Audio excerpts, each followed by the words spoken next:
sustain. And I know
Hey, Groove. Thank you for the heart meet. Hope you're doing well. Long time. It's been a long time for me.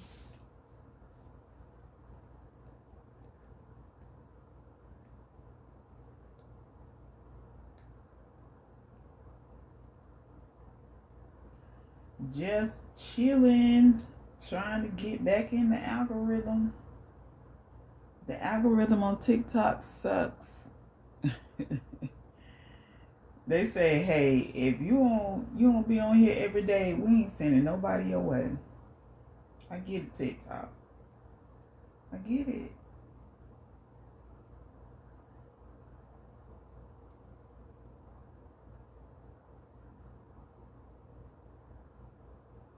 I get it. Consistency is key.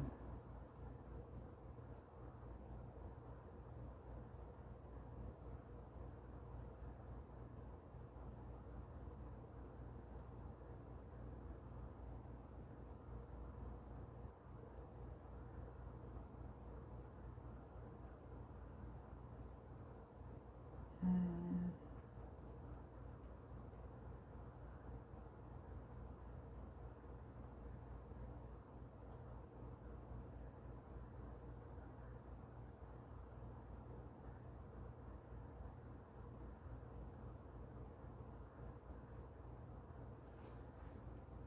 one simple injection to become a beauty. Are there side effects? What'd you say? You thought you was dreaming? Right. Yeah, I thought I was dreaming. How do you think I feel? I just don't go live anymore. Yeah, I don't either. It's been almost 2 years for me. Like I just, yeah, it's been almost 2 years. But it's crazy because I've helped a lot of people with their accounts. Um, and they like, why you don't do it? Cause it takes a lot out you. That's why I don't. And yeah. But I said I was gonna start back at least coming on maybe 5 minutes per day. I mean, maybe an hour per day to get back in the algorithm. Hey, my friend Solomon, and so that's what I committed to do. Mine's come from family and friends being just. Oh no!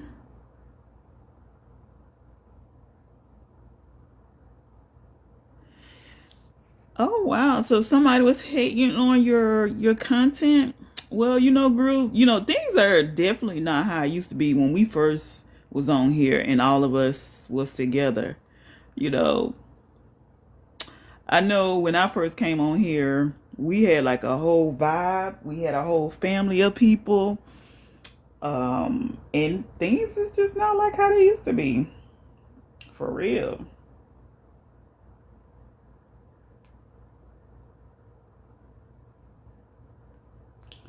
Like we didn't have all that. Like, of course they had like the messy side or whatever, but we had our mess, but it wasn't diabolical. Nobody was doxing people and all of that stuff. We didn't do that. Like I said, we had drama. I got wrapped in a little drama with my first meet and greet on here with with a certain creator, but at the end of the day, it was, to me, it was made more, it was more about what was going on in my personal life that kind of like blew up, but I had no idea that the other party was the way that they was, because I am a genuine person, and I just sometimes I could be a little naive. I give people the benefit of the doubt. You know what I'm saying? I let people hang their own self, cause like I said, I generally like people, and when I did that first meet and greet, it was, to me, it was amazing. And for somebody to take something so innocent and pure to make it to be something ugly, it that had pissed me off, along with other stuff that was going on in my life at the time. So that's that's why it blew up. Movie watch. I don't know who you are, movie watch. Hey. Yeah, of course I like people. My sign is Libra. Libras love people.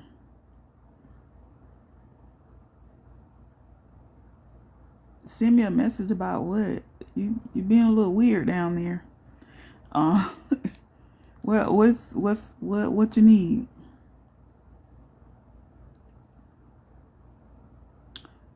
Movie watcher. You a spiritual guru? No, I'm not. I'm not a guru of anything. You need wellness treatment. What kind of wellness treatment do you need?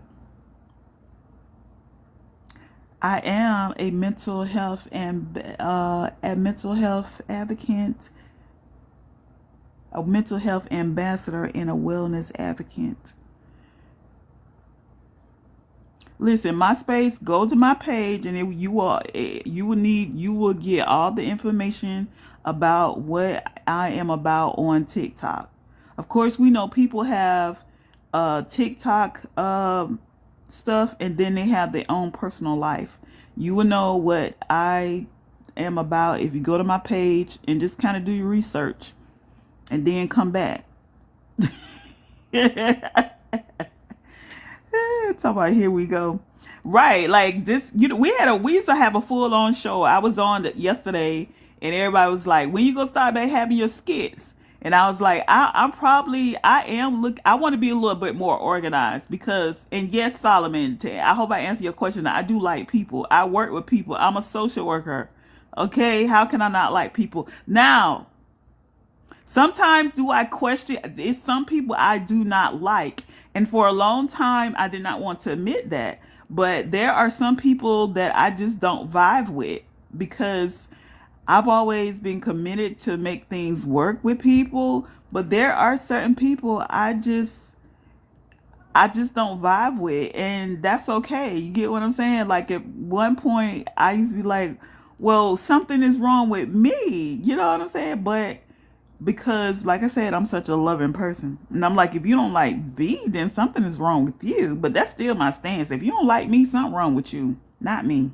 Because I am a phenomenal person.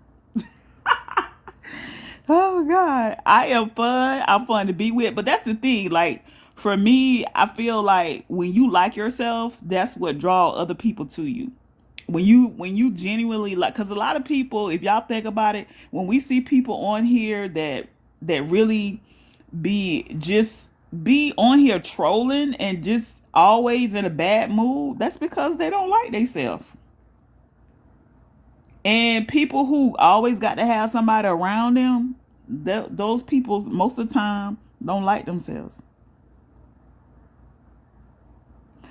Right, I don't need to convince myself, baby, because I am like but the thing about it is they say that get other people to brag on you or whatever, and they try to tell you to be humble. Hey, Kent, welcome in. But at the end of the day, humble don't mean people trip me out with that because they'll tell people to be humble or whatever, but humble don't mean that you got to be living in poverty. Humble don't mean that you can't like yourself. Humble don't mean that you can because if you look up the word humble, it means poverty. It means poor. You know what I'm saying? Like, nah, not brag on me. Don't brag on you. It's not, to me, I think that, again, when we talk about giving people their flowers, because I was looking at a video that I did a long time ago about my son, and I posted in my story about giving people their flowers while I like that trend, giving people their flowers while they're still here. Because all of that bull crap, that's why God gave to the wicked to hold for the righteous. Oh, okay. That's all that bull crap about waiting till people, leave to get in them flowers. No, you should tell people how you feel about them while they're here. All that RIP. I told my children, don't, if something happened to me, don't call nobody but each other. You don't have to call nobody, but y'all call each other, but that's it. Like, I don't, if we not rocking and celebrating each other while I'm here, why you gonna be doing all that, writing RIP on social media and all that? All of that is for show. Nah. Like, let's celebrate each other while we here. We can meet up and have a good time. Like, nah, if you're not in my space while I'm living, I don't definitely want you in my space while I'm not here. Is you crazy? That's why I don't want a funeral at all. I don't want no funeral. I don't want nobody coming talking over me or none of that. Dude, you rock with me right now, that's it. That's all. I tell people how I feel about them and they stop talking to me for some reason. Solomon, you can say some wild stuff sometime. What you be saying, Solomon?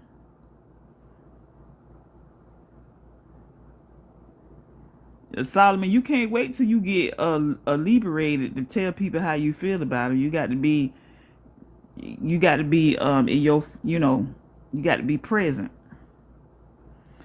Cause I don't see you go at it with some people now. Everybody don't know that you are very funny and you're very smart. You do it sober? Okay. All right, I believe you. You're very funny and you're very smart and you're weird. I like weird people though. I'm weird. There's nothing wrong with being weird. You should never be, what's normal really? What's normal? But yeah, everybody, yeah, I don't like being or acting like everybody else do. That's what I remember. One time somebody was like, I just don't understand you. And I'm like thinking to myself, what is it to understand? Like I mean, that the thing is to confuse the enemy. Especially the person who said it. Like, you don't need to understand me. Some things are not meant to be understood. And everybody does not have to understand you. Everybody is not your person. Everybody is not supposed to be in your inner circle. The quicker we figure that out, the quicker, we can have better relationships. Like I remember having a conversation on here, and it was one creator. He would always get mad because he said, y'all women, he said, y'all, that's all y'all want to do is y'all want to leave. Y'all leave. If something don't work out or something don't vibe or whatever, y'all leave. But my thing is, poor little Tink, somebody, he must be had abandonment issues, because at the end of the day, if something is not working out, we're not supposed to force it. Now, if you have a lot of occurrences like that, then yeah, Bookie, it's time for you to look at yourself and see what's going on, why you don't click with nobody. But but at the end of the day, dawg, you shouldn't be trying to force nothing. Like, if you it's not to say that you're not going to have difficulties in your relationship. You get what I'm saying? But at the same time, you shouldn't be trying to stick and stay with it. I did that and it didn't work out. And because I felt like I wasted a lot of time doing it, and I would never do that again though. Don't stick and stay with it. Just like I tell my son, hey, date, go out, meet different people. Make sure you connected with people with different backgrounds, different cultures. Cause who always want to be around somebody just like me? Like, if God wanted me to have a twin, he would have gave my mama two of me, but it's only one of me. So I don't want to be around somebody that's just like me. I like being around people that's the opposite of me. You get what I'm saying? Like, nah, like that's how we stay stuck. We not wanting to try nothing new. You don't want to get out and travel and meet people or connect. Even when it comes to this app, sometimes people get so settled in just with being in some of the same rooms. They don't want to spread out throughout the app. Like going to different rooms. Go on the YT side. Go on the plant garden side. Go on the different religion side. Just because you believe in Christianity don't mean that you can't have knowledge of other religion. You know what I'm saying? Like, because aren't we supposed to all be existing in this country together? Like, just because you don't believe the same, you don't have the same personal beliefs as I do, that don't mean that we can't get along. We can't coexist with each other. Come on now. Yeah, I think sometimes people just want to be offended. Like sometimes I see people, they walk around, it's like they be waiting. They waiting to debate with somebody, and then I've been in conversations on here where you barking and you huffing and puffing only to say the same god doggone thing. TikTok, that wasn't a curse word. I said god dog on it. So make sure y'all bots understand that, because I don't use that type of language. But anyway, yeah, like y'all, but if you're committed to rage bait and don't want to get along, you a Tara, stop talking about you. If you're a rage baiter and you don't want to get along, that's what you're going to do. You're going to bait people into conversations. You're going to bait people that you want to have conversations with people that is solely committed to misunderstand you. And that's what, to me, that's a circularization. These redundant conversations where, like, nobody's not trying to understand nobody. They just want to rage bait and be on here, have thousands of people in their room, and nobody getting to no solution. That's wild. There is no way that you go get me on here to be arguing with strangers every day. That's weird to me. It is, but I know it's entertainment to some people, but that's not entertaining to me. Like,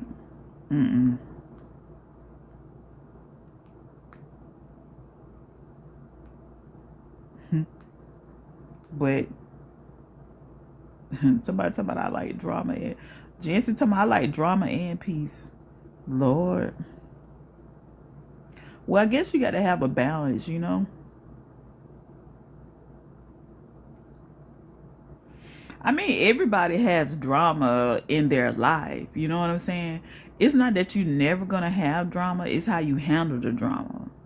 You know what I'm saying? Like how you participate in the drama that you have. Because our life is a dramatization. We live in this life, you know, we the actors, you know, and you the star of your movie, of the movie of your life, right? And so you are in charge. You know, the other day when Dre and I was up here talking, we was talking about, you know, people being bullied, and we was like, when it comes to the app, you know, you were in charge with where you go. You know, you got to take some responsibility too. Like, if you know that you have mental health issues, then you probably shouldn't be going in a room where there's a bunch of rage baiting. Like, because that's what they do. They're going to trigger you. It's literally content creators. That's what they do. Their content is to trigger you. You know what I'm saying? It's a form of manipulation. People is making money off of manipulation. And to me, that's what is no different than some of these churches. A lot of churches do the same thing. They manipulate their members and they make money off of it. They do these scare tactics when it comes to God. God said this and God said that. God said that if you wear that dress, that you're going to hell. What would you're leading the people down the path of hellness. Instead of righteousness, you're leading them down the path of hell. Oh God. Like, really? And when all actuality, like, that's like with celebrities. To me, Sherri Shepherd is a little she shows hypocrisy. She went on this rant about Meg Thee Stallion and what Meg Thee Stallion wear, but at the same time, she talking about that Meg is supposed to be an image for the younger people. But my thing is, for you to highlight Meg as a woman, for you to highlight Meg attire, is, to me, like I said, it was a little hypocritical, because if you saying that she talked about her being a college student and whatever, and girls can look at her for that, but so what? Like, for one, why should you put on Meg to raise other children? If your children, you should be the blueprint for your children, not these celebrities, not Meg Thee Stallion, not Cardi B, not Nicki Minaj. Those people should not be the blueprint of your children. Not Kendrick Lamar, not Drake. They should not be the blueprint of your children. So when people get on the soapbox of what these celebrities do and how it has an influence on children, then what you gonna do about it?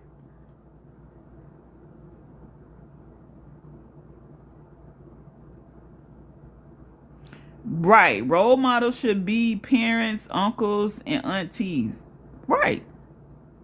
And again, we have to, as people, we have to choose better. Like I said, I take full responsibility. I didn't choose good. You know what I'm saying? But at the same time, I thank God for my children. My children are adults. They're here. But at the same time, like I said, I'm not putting that responsibility on TV. I'm not putting it on nobody. We have to start taking responsibility of the choices that we make. And it goes back to our parents and their parents. You get what I'm saying? Like, if and we should be looking at them. And then my thing is, we shouldn't ask for the village, and then when the village chastised, then we got a problem. You get what I'm saying? Like, because everybody village is not made of good people. We got some predators in the village. So we got to remember that every uncle and aunt is not the pillar of a mentor. You know what I'm saying? That's why we should be choosing right. We should make sure that from the beginning we making a choice to choose people who we know that is going to parent with us. You know what I'm saying? Like, we should not be laying down with people who we know that's not going to be a good parent, if that's what we want. If we plan on having children, procreating, don't lay down with somebody that's not going to be a good parent. Don't do it. We should be very cautious. That's why I'm so proud that the fact that my two sons don't have children. They don't, and I'm not one of those you right. We got to make better choices. And that's why I'm not one of those parents be like, "Oh my God, when are you going to have children?" I'm like, that's on them. If they choose not to have children, I'm okay with it. That's solely on them. I'm not pressuring them to do nothing. This is your life, and I've done my job. I've got you through school. All my children played some type of sport. They did in some type of activities. I've invested in all three of their dreams. My oldest son is an artist. He can draw me and you. I invested in him going to art school. Whatever he, you know what I'm saying? And there's that. And my daughter wanted to do hair. She did drama. She did chorus. She could sing. I invested in all of that. My youngest son played basketball overseas. I invested in all of that. I still kind of help him with some of his stuff. So yeah, I've done my job. I've done my job. Was it perfect? No, absolutely not. But I've done my job. And so like I said, I'm proud of the choices that they made. They like I said, my son is finna be 35 in a few months. My oldest child, and he doesn't have any children. His dog is my grand dog. And I'm okay with that. I'm okay with that. My daughter do have 2 children. So if that's all I end up with is 2 grandchildren, I'm cool. I am cool because, and like I said, I'm proud at the fact that I've never was that type of mom that made my sons my husband. My sons, I talk to my sons. Now, I wish I would have been a little softer as a mom in general. But because of circumstances and me being head of the household and me being everything, you know, and I worked a lot, made sure they had what they need. And, but that's neither here or there. They're both good young men. So I appreciate that about them. They're not out here making a whole bunch of children and not taking care of them. So I am so proud of that. When it's time for me to be a grandmother again, it will happen. Solomon, you still down there? Are you getting ready for work? Are y'all getting ready for work? What it is Monday, and we do have a question of the day. Are we being healed by our ancestors' teaching or being held back? That is a good question, right?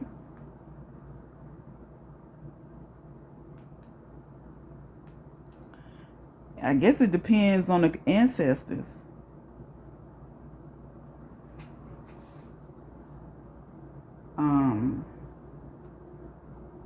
Because if we stay fixated on some of the stuff that our ancestors, man, we'd be stuck. We'd be stuck like Chuck.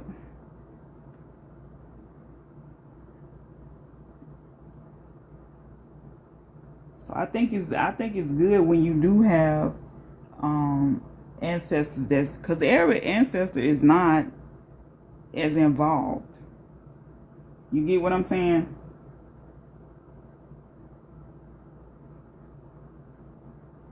Good morning. Grand Rising, as some people say, Grand Rising, good morning. However you want to, thank you for sharing the live. Welcome in. Happy Monday. We do have a question of the day. If you want to come up, answer it, get involved. I'm trying to get back into the algorithm. We do typically have a full-on show. You know, I do interview people. We don't always have to have a panel discussion. We can have people come up. I can interview them. We can just have a discussion between us. People would come up, sometimes entertain, play their music. We have an audience. We do skits. We do all of that over here. We do a lot. But it's a safe space. That's right. Love you without a price tag. That's right. And then we call it what? My moderators, let them know what we call it over here. This is Eating Oasis. And when you get that heart meat, that means you are an Edenite. Yes, Eating Oasis. Eating Oasis. Spot, open door, delightful place. Come on now. We are peaceful over here. So again, do you think that our ancestors? Are we being healed by our ancestors, or the things they taught us are holding us back?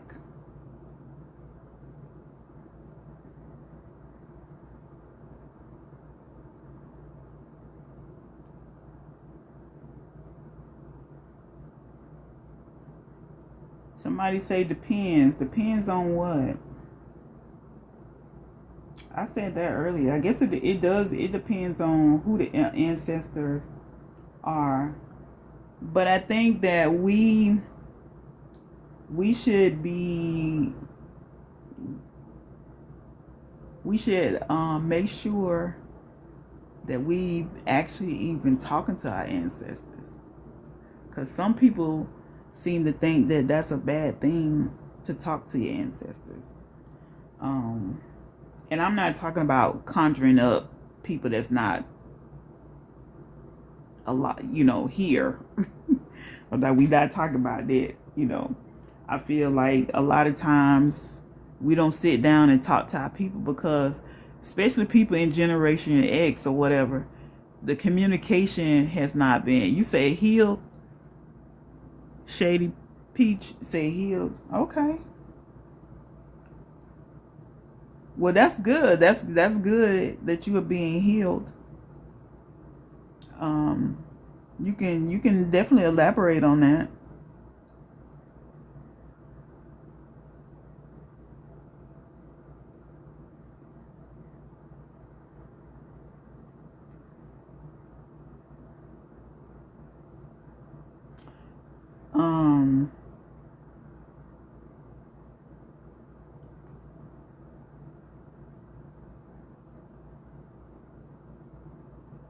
You don't talk to the hurtful ones. Some setbacks. What you think are some of the setbacks?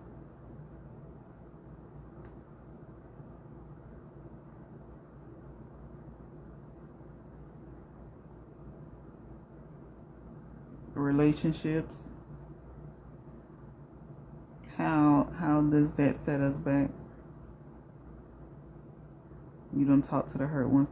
Yeah, that's good. Yeah, because some people are still hurting, and you know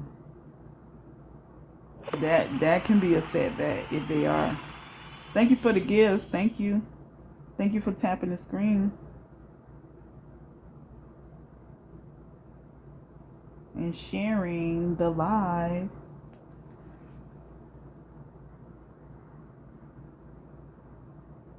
I think it's a lot of I think both of those things can be true.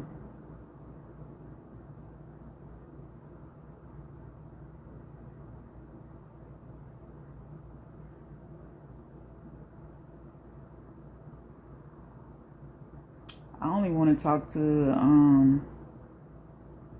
the ones that are, well, my thing is, even if I did talk to the ones that was not healed, I would want to know why are they. I guess that's me, because that's just trying to get a better understanding on the ones that are not, like, why are they not healed?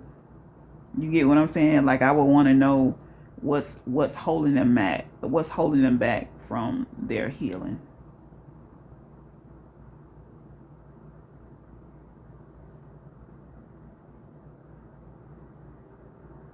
Setbacks, but lies.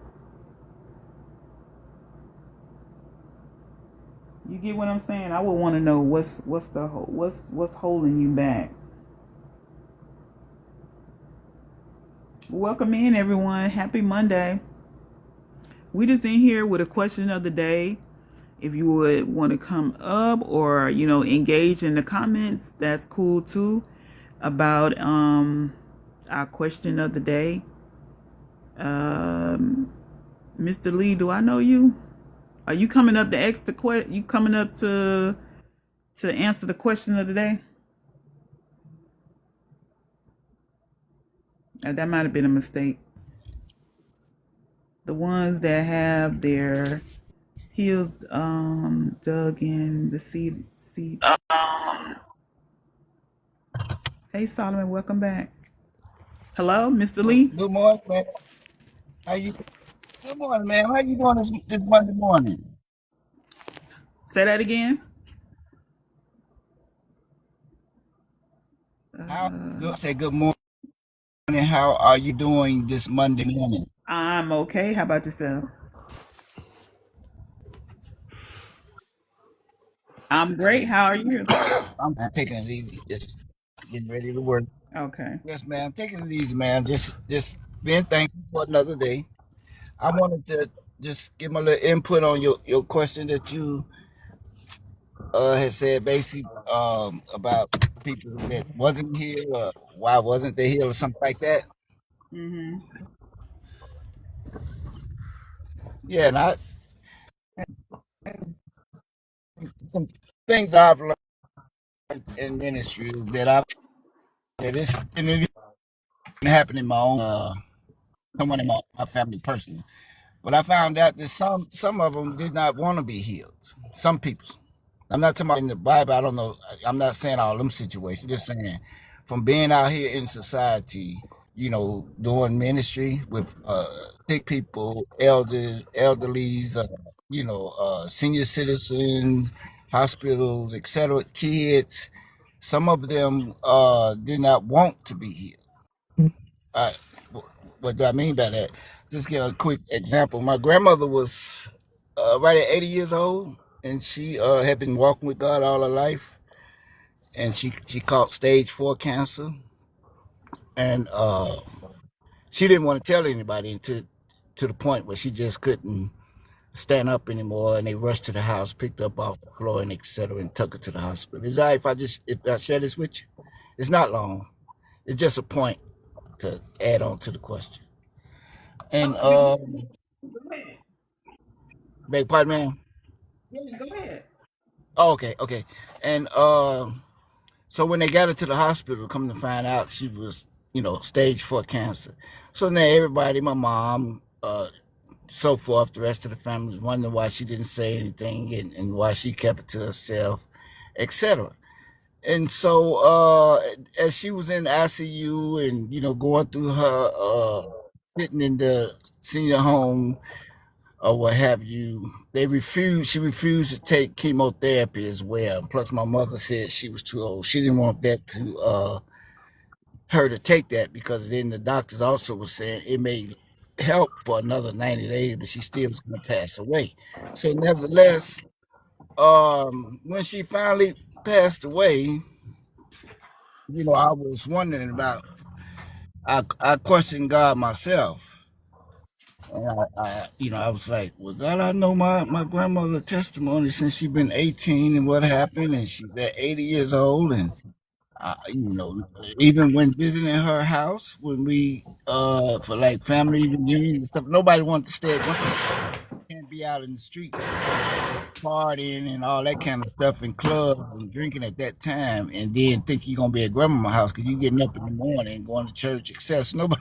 So nobody wanted to stay there as well. So I questioned God, and I was like, now I know, and I believe in my heart 100% that my grandmother was a sincere woman of God that feared you. But it's bothered me. Then why didn't you hear my grandmother, of her cancer situation? And so about 2, 3 days later, he gave me a scripture out of Psalms 37th chapter, verse 4. And then it says that delight yourself in the Lord. And then it says that he will give you the desires of your heart. And so I'm saying, okay, what does this mean? He said, this means that for number one, your grandmother has served me faithfully for over 65 years. And that number one of her desires was she was tired and ready to come home in peace, etc., and rest or what have you in heaven. He was talking about, and he said that's the first desire she had, and then he said the second desire that I feel that she asked for. My grandmother had been blind for 12 years because of glaucoma, had eaten up her muscles in her eyes and arteries and things of that, and the cataracts and all that. So her eyes turned gray, and her eyes turned outwards. Like the left one turned all the way to the left, and the right one turned all the way to the right, and they was gray. So she was blind for 12 years. And while she was on her deathbed, she was still thinking and encouraging the family, praying for the family, and etc. So, in closing, that first desire, she had a desire to rest, to go on in heaven. That second desire, she requested and asked, if you just let me see my kids, my grandkids, my great grandkids, just one more time before I depart from this earth. Well, that happened. And for exactly 24 hours, um, my grandmother's eyes was turned back to its full color. They were straightened, and the family, the grandkids, the mother, my mother, and so forth. Everybody, it's a large family. First, when it first happened, everybody was shouting because they thought she had passed away. But it's just that my niece was sitting in the corner in the room with her, and she told my niece, she said that I see you. My niece told my grandmother, okay, grandmama, you scare me, stop playing. My niece got up to stand over to walk towards her. When she did, my grandmother head moved in the direction she was walking towards her. So when she stood over my grandmother's eyes had its full color and they were straight. So that took place for exactly 24 hours. The doctors witnessed it, the nurses, the family, and etc. People's in the hall. It was a lot of commotion, hollering, screaming, just, blow people mad. Nevertheless, that was something I just wanted to add on, if in any kind of way. Why some people's is not healed, because some people do have an inner desire that they are ready to rest by faith in their heavenly belief. So, thank you for letting me share. Good morning. Hey, Hill daughter. Thank you for coming in. But the question is, are we being healed by our ancestors teaching or held back by them? So, everyone, thank you for waiting patiently. Uh, Steve, did you want to chime in, or A1, I think that is. Did y'all want Sure, I'll chime in a little bit, I guess. Okay, go ahead. For me, I guess it's which ancestors are you talking about? If we're talking about our ancestors before we got introduced to the YT people, or the ancestors after that.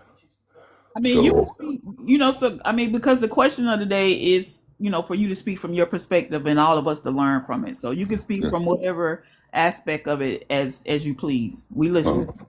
Well, I just think from my perspective, I ran away from home at 11. I was adopted by my white mom. I had a white mom, black dad, and I didn't grow up with them, so they gave me to other people to raise me. So I grew up knowing these wasn't my parents. I grew up questioning everything. And I ran away from them at 11. So then I questioned everything in life, and I grew up Christianity.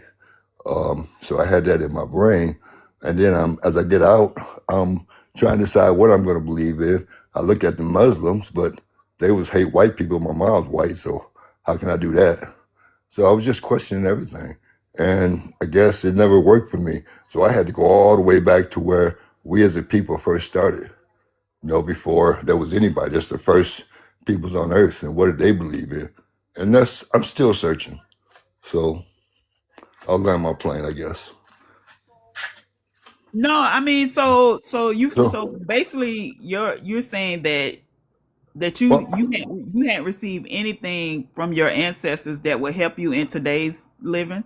well, as far as Christianity, no, I had to get away from Christianity. It was, well, I don't want y'all to kick me out of here because I always say this, I guess. If there isn't, I believe this, that we as humans, as animals, as plants, as energy, fire, water, all that connected by this one energy, I believe that.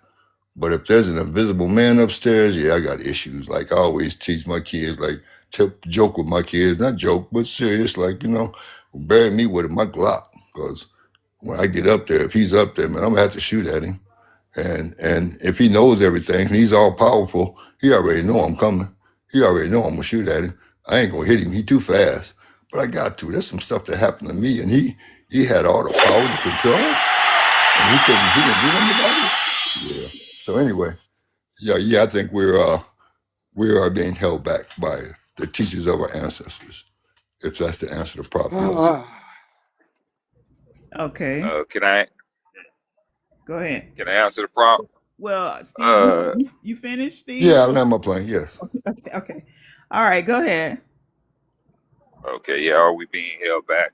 I absolutely do not. Well, can I ask for some clarity, man? When you say the teaching of our ancestors, could you help me? Like, could you specify like a particular, some particular teachings in reference to what? I mean, you can speak from what I mean. You can start for wherever you want. I mean, because Okay. yeah, Well, yeah. Oh, Go ahead.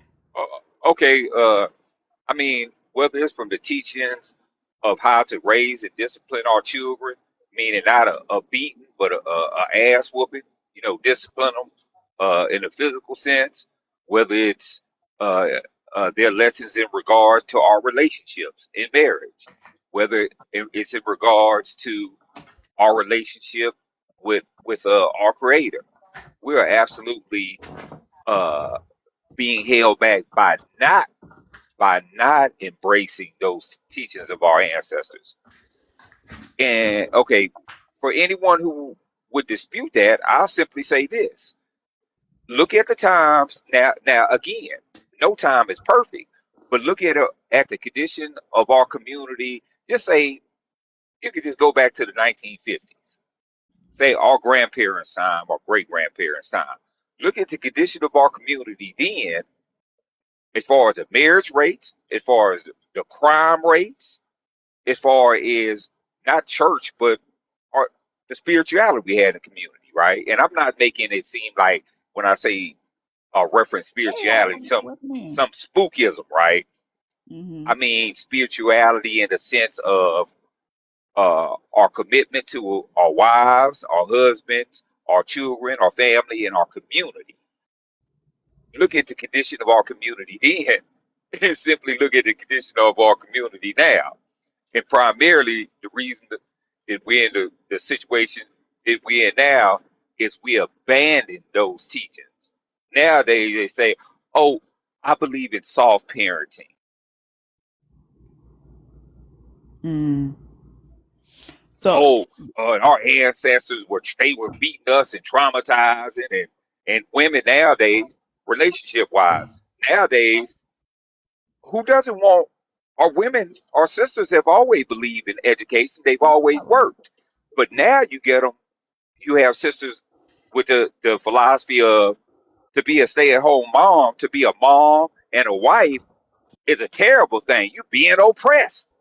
You're being traumatized. He's beating her and all this so weird stuff, right? And last, and I'll land with this. Hey, preachers weren't perfect back then, right? But in general, they were proactive, meaning our churches were proactive in the communities. They did take the lead in a lot of things and trying to correct social ills. Being blunt about it, hey man, it's just a big hustle by a bunch of pimps right now, a bunch of pimps and charlatans. They're not proactive about anything in our communities now. And hell, the only time you're going to get some help from a church is, are you a member, brother or sister? Do you tithe? Let me break out the books. So no, we're we're in the condition we are in because we have abandoned uh, the teachings of our ancestors. well, I land with that. that's. I'm Good sorry. morning, good just morning, y'all. yeah, What's up, B Talk? good morning, Hot Rod. Just for the people who just joining, the question of the day is: are we being healed by our ancestors' teaching or held back? And so, basically, what I'm asking whether our ancestors passed down is it's helping us heal or keeping us stuck. Not just your DNA, but beliefs, habits, skills, survival patterns. Every family passes down things like wisdom, what helped them survive, or sometimes they may pass down wounds. You get what I'm saying? Like so but that's basically what my when I thought of the question. But it's interesting to see when people, the first thing people think about when they see it, they automatically went to religion. So but I like to see people first respond and for y'all to answer however you want. But Yeah. go ahead, Hot Rod, you want to chime in, and then we'll go back to No, I'm gonna say yes and no. It is holding us back because we stuck in the same. A lot of people are stuck in the same rut that their parents were and their grandparents were. It's like a continuous uh process that you're going through the same. We have a lot of families haven't gotten any better within the last 100 years. Haven't gotten any better. Can You you know what I'm please give saying? some examples, brother? What I'm saying is your grandparents struggled, your great grandparents struggled, um, your parents struggled to make ends meet. A lot of times, you 2 3 paychecks from being on the streets. And it's still like that today for most people. It's I still don't, like that today. And then when bro. That's they say what now? Go ahead. I apologize. I was gonna say that's not true because one thing that our grandparents, let alone our great grandparents, but one thing old black folks did, they own homes, bro, and most of them wasn't. That's No, why I don't know where you get that from. Most Can of I them wasn't struggling to put no food on the table. can I say something on the table? yeah, yeah, what but let him y'all land not his you're not yeah, let understanding him what land I'm. his plane. Let him land his Yeah, plane, y'all. you're not understanding what I'm saying. I'm saying is this: my great grandparents and my grandparents, you know, yeah, they had food on the table. You had something to eat, but there were days where they barely put food on the table. They put food on the table, but they barely put food on the table. You know what I'm saying? Now, I'm not talking about all grand. There's some fantastic great grandparents, your ancestors or whatever. But I'm talking about the majority of black folks, And then when it comes to religion, I think religion holding us back because we're stuck in the same belief system that held us back. This is what our oppressors gave us. All this Hmm? Christianity and all that kind of stuff. We got that from this was passed down from our great grandparents, our grandparents, all the way down to our parents, and to now, to today. Until we break out of that system, I broke out of that system. I no longer believe in. I don't go to church. I don't believe in the Christianity. I don't believe in the church. Now I do believe in God. I do believe there's a God. But but in Egypt, which they call Kemet back in those days, there were. Have y'all ever heard of a Set, Asar, and Haru? Have anybody heard of that? Yes, bro. I'm familiar with Yes, all of that. yes, yes. Okay, okay. A set was, and this is before the Bible was even written. This is thousands of years. This is before all this stuff was even written. You had a Set, Asar, and Haru. Okay, a Set was married to Asar. Asar's brother Set unalived him for ever what reason, jealousy or whatever it was, but he unalived him and dismembered his body into 14 pieces or 13 pieces, something like that. But when Aset learned of her husband's unaliving, she went to the Nile and because they threw his body along the Nile. She went and got all his body parts except one and made the first mummy. Put his body together and made one of the first mummies. Okay, one. And made the first mummy. Put his body together and made one of the first mummies. Okay. Now,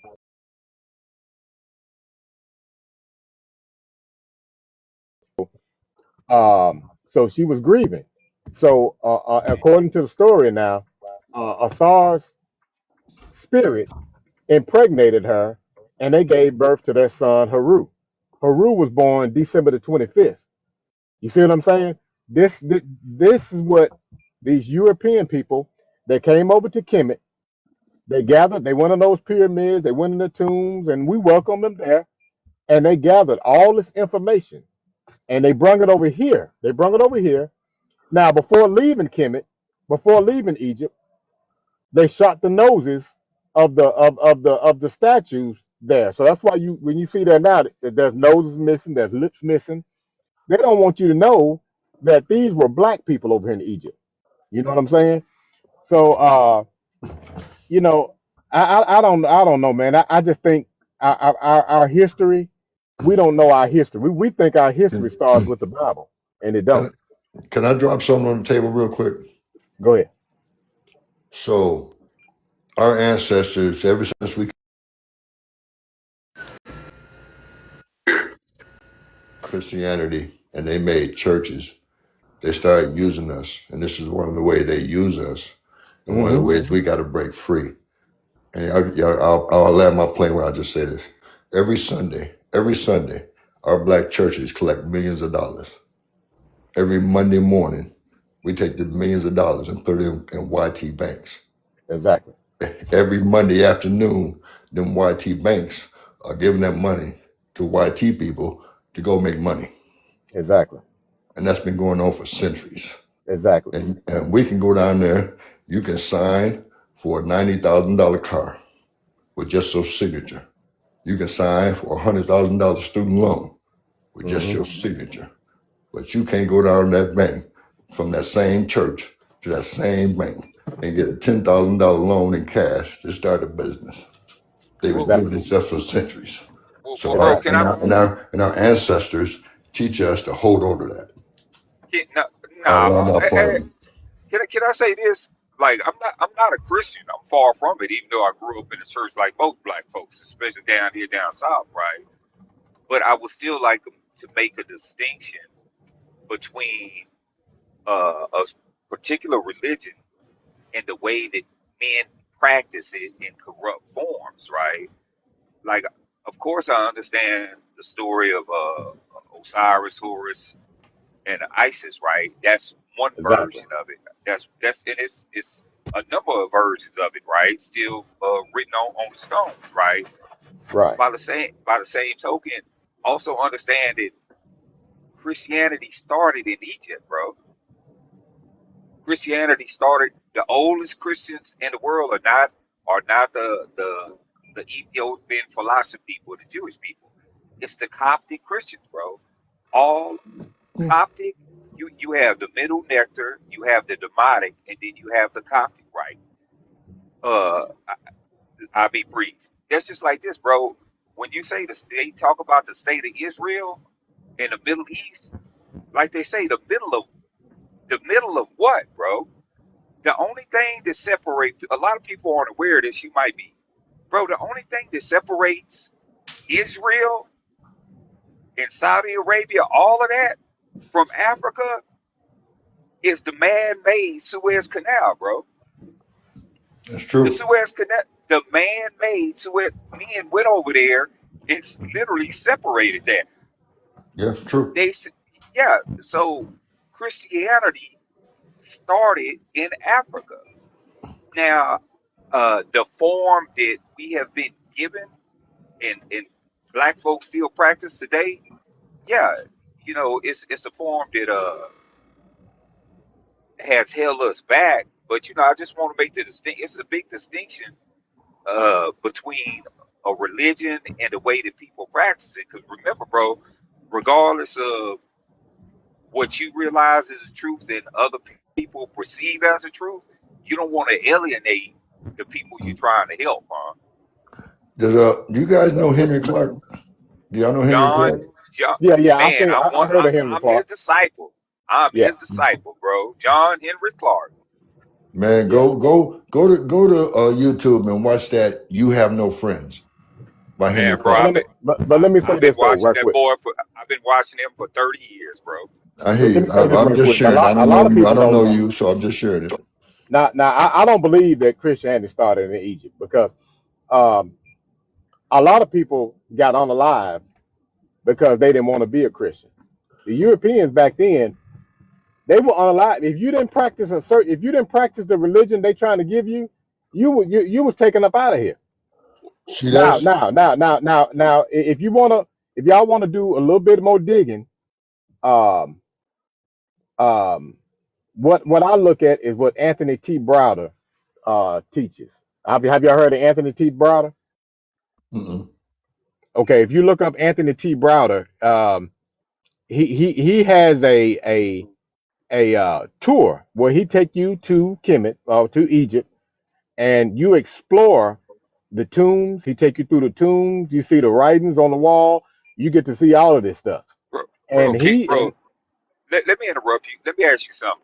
When did you find out about Anthony T. Broder? probably about 15 years ago, probably about 15, Okay, 16 years ago. uh, I've known about Anthony T. Broder, all joking aside, for almost 30 years, right? The point I'm gonna make is this, bro. Like I commend you on everything you're learning. Uh, but like me, even me, I'm still learning, and this is 30, 33 years later, right? Like if you make assertions, bro, be able to back them up. Because, bro, regardless of how you feel, who do you think I'm gonna give more credence to? You feeling that Christianity didn't I start didn't in say I didn't say Egypt? hold on. Oh, I didn't okay. say I felt anything. Oh, But okay. Well, the thing about all it, right. Go ahead, bro. neither one of us in this live has anything. None of us can prove anything. None of us can prove anything. None of us have 100% facts in here. But Nobody bro, does. do you think I'm gonna give more credence to what you say are historians like Chancellor Williams, Sheikh Anta Diop, Joko Hannon, brothers like that who has literally spent 40 and 50 years, the majority of their life studying these issues? Do you think I'm Okay, gonna give so them more credence or okay, so give Hold you on, more hold, hold credence? on, hold on a second, everyone. My phone was overheating. I was trying to let it cool off, but okay. I think somebody just joined. She put in the chat she wanted to chime in, so y'all welcome Yes, her ma'am. I in. go And on mute. Yes, ma'am. yeah, yeah, and y'all let her chime in. But I appreciate the conversation. Thank you everybody for coming in. Good morning. Good morning. So I wanted to chime in on the prompt. Um, I would say that we are kind of held back from the teachings of our elders because a lot of it was toxic, anyways. But as far as when we get back into our original culture and tap back in with our actual ancestors for real, and learning from that info, it can actually definitely heal you and bring you a whole lot of peace. And that's just how I feel about it. A lot of people like to, especially what A1 was saying earlier, women were always working and women were always taking care of kids and yada, yada, yada, yada. And then he said that the girls nowadays are looking at it as oppression I agree because with you. it somewhat is. Now, mind you, I learned how to cook at 9. By the time I was 12 or whatever, I literally knew how to run a household. And I literally was trying to figure out, even then, because I was always an independent thinking type of child. My grandma would sit there and say that I was really rebellious because I was always the one that would ask why. Because she's like, oh, you got to come over here and let me show you how to cook arroz con pollo. And I was like, why? Why I can't be outside riding my bike with my cousins and brothers and them? You know what I mean? And she's like, Exactly. oh, you got to wear a dress. It's Easter Sunday. Why I got to wear a dress? Why are we even going over here? We don't even know. You know what I mean? Like, I was always that kid. And I was always the kid that would get kicked out of Sunday school because I was always asking the deep questions that nobody could really answer because I was literally that intuitive. Because I Exactly. was sitting there like at a young age, none of this makes sense. You understand what I'm saying? So at Hmm. the end of the day, I really do know that it is held back because what do you mean because of my gender I have to literally be a battery pack for the family because I'm a girl? Nah, we're not doing that. My brother was raised with me. He can't even boil water. Why is that? In 2026, you can't even boil water, my big bro. Like, what are we doing right now? So yes, we are held back by a lot of it because this is supposed to be a lot of it is human basic skills. You're supposed to be able to take care of yourself. It should not be gender based. So now we're looking at it is I don't want to be a workhorse for the family anymore. You're not going to run me into the ground, because when we sit there and look at all the diseases that the women before us were sitting there dying from, all of that could have been prevented. Because if she actually had time to go to the gym and eat right and be able to calm down her nervous system and all of these other things, she probably would have lived a little bit longer and whatever. You understand what I'm saying? Or Right. not have gained all of that weight because she wasn't able to literally have time because she's tired from doing all of that. You understand what I'm saying? So at the end of the day, now I'm sitting here looking like, now that I'm an adult and I'm working and finishing up school and all of that, when I'm around my family members, they're sitting there asking me, when are you going to bring a boy around? Yada, yada, yada. When are you going to do this? When are you going to do that? And I'm looking at you with a straight face saying, I don't want to do none of that. Now, all of a sudden, I'm the problem. Because now that I'm an adult and I have my own money and I can have what I say, now I can do what I want to do. And now you're mad because I'm choosing me at the end of the day. I grew up my entire life literally between a rock and a hard place. Don't be too this, don't be too that, yada, yada, yada, yada, yada, yada. It was always in a place of confinement. So now, with the girls around my age and younger, and probably a little bit older too, we're sitting here and we looked at the plot, we saw the plan, and we're like, we're not abiding by that agenda anymore. And that's just what it is. We're not signing up for the matrix. And that's why when guys like what A1 was saying, these women look at it as oppression, because it is. And that's just what it is. You know what I mean? So I just kind of feel like that's just really what's going on. We are held back from, because for me, I feel like words matter. So we are held back by the teachings of our elders. But if we tap into our ancestry, we could actually get healed by them. And I land. Thank you. Hey, let me say this right quick. Um, and a lot of people don't really realize it, but I don't know if it helped us or it hurt us. But a lot of us raised ourselves because your parents worked, you were at home. I'm the oldest, so I took care of my brothers and sisters. And this goes back from generation to generation. That we damn near, our parents provided, and they gave us structure and all that kind of stuff. But it was a lot of times where your parents had to go to work. They tell you don't answer the door for nobody. If somebody call, you answer the phone. I'm in the shower, or I'm asleep, or whatever. But we were at home by ourselves. We kind of raised our. We didn't raise ourselves, but it was times where we had to be an adult when we wasn't ready to be an adult at that time. You 8, 9 years old taking care of your brothers and sisters. You know what I'm saying? Man, But then they also had the nerve to sit there and tell you to stay at a child's place, but you having me you making me have adult decisions when it's Right, convenient for you. right. Okay. it was black women who took care of me. Like I said, I ran away from home at 11, so it was people's mamas, my friends' moms, who were like, "Boy, you want something to eat?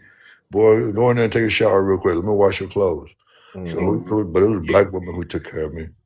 you know what I Right. find interesting, right? What I find interesting is we'll sit up here and we can find all these faults wrong, right? Like we we had to raise ourselves, and it really is oppression. But then you look at the state of our community now, like to touch a point that the sister was talking about, right? See, ma'am, if you listen to what I said specifically, black women have always believed in education and they have always worked. I said the problem today is now women are saying to have a husband. Now listen carefully. To have a husband and children and take care of your family is oppression.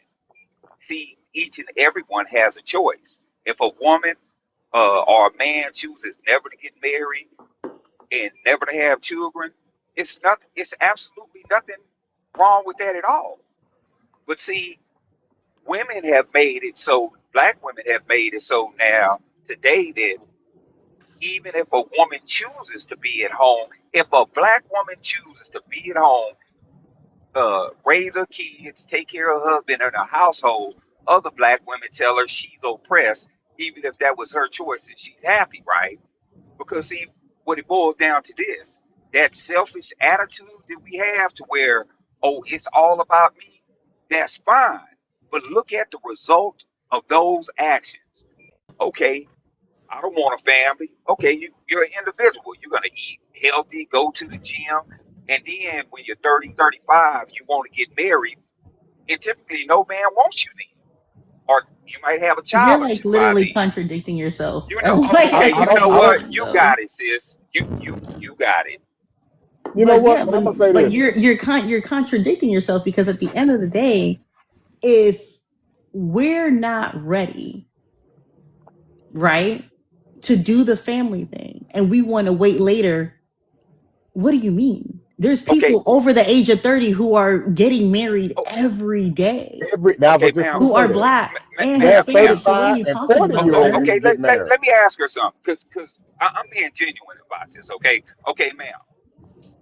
Women are getting okay. Some women want to get married later in life. Say, what age do you want to pick, ma'am? What age? We're gonna say 35. We're gonna say No, 35. well, I'm asking her, I mean, because ma'am. he mentioned Well, 35, so let's just say okay. 30 Let's plus. say 35. Okay, Let's now, just say ma'am. 30 plus. Okay, now it's just going to be linear, right? We're going to go straight down the line. Typically, if a woman wants to get married at 35, it's not impossible. Now, I'm asking you to be sincere. Is it difficult? Do men typically go who want to, a man who wants to start a family and have children? Do they typically go for 35-year-old women?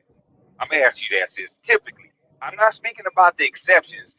In general, do men go for 35-year-old women when they want to start a family and have children? They should. Yes. I didn't ask you if they should, man. I'm asking you to be sincere. Do they? This is the problem. That's the problem Man, right But there you there. that's the go, man. problem. No, no, Can no. I? Listen. That's the All problem right. because they don't. No, no, no, no. Listen. It's the problem because they don't. Especially when That's they right. try to be in my face. It's a And, problem and, because they don't. Because I'd be sitting here looking at you like, bro, you 35 and you over here trying to talk to me, trying to snatch my future from me. Like, what are we talking about right now? What are we talking about? Like, literally, somebody going after somebody fresh off the porch is problematic. Period. Uh, what do you And that's mean? just Are what you it saying is. a 25-year-old is fresh off the porch? She's not old enough to be married? She's literally probably just graduating with her bachelor's or master's. Like, what are we talking about right now? I You're didn't ask you basically, that. from You, my you, point of view, I'm not speaking for the collective. I'm speaking for my, because this is what the question was saying, right? When an older man is trying to talk to me, it gives me the ick who, because I look at it as you're Lord, trying to snatch my future from me, bro. who said? Okay, Like now that's here just we're gonna that's how I go. look at it. That's how I look I at it. didn't put no age on it. Now you You see, do, this you is what did, black you women. but you did say, do men typically go for women who are 35?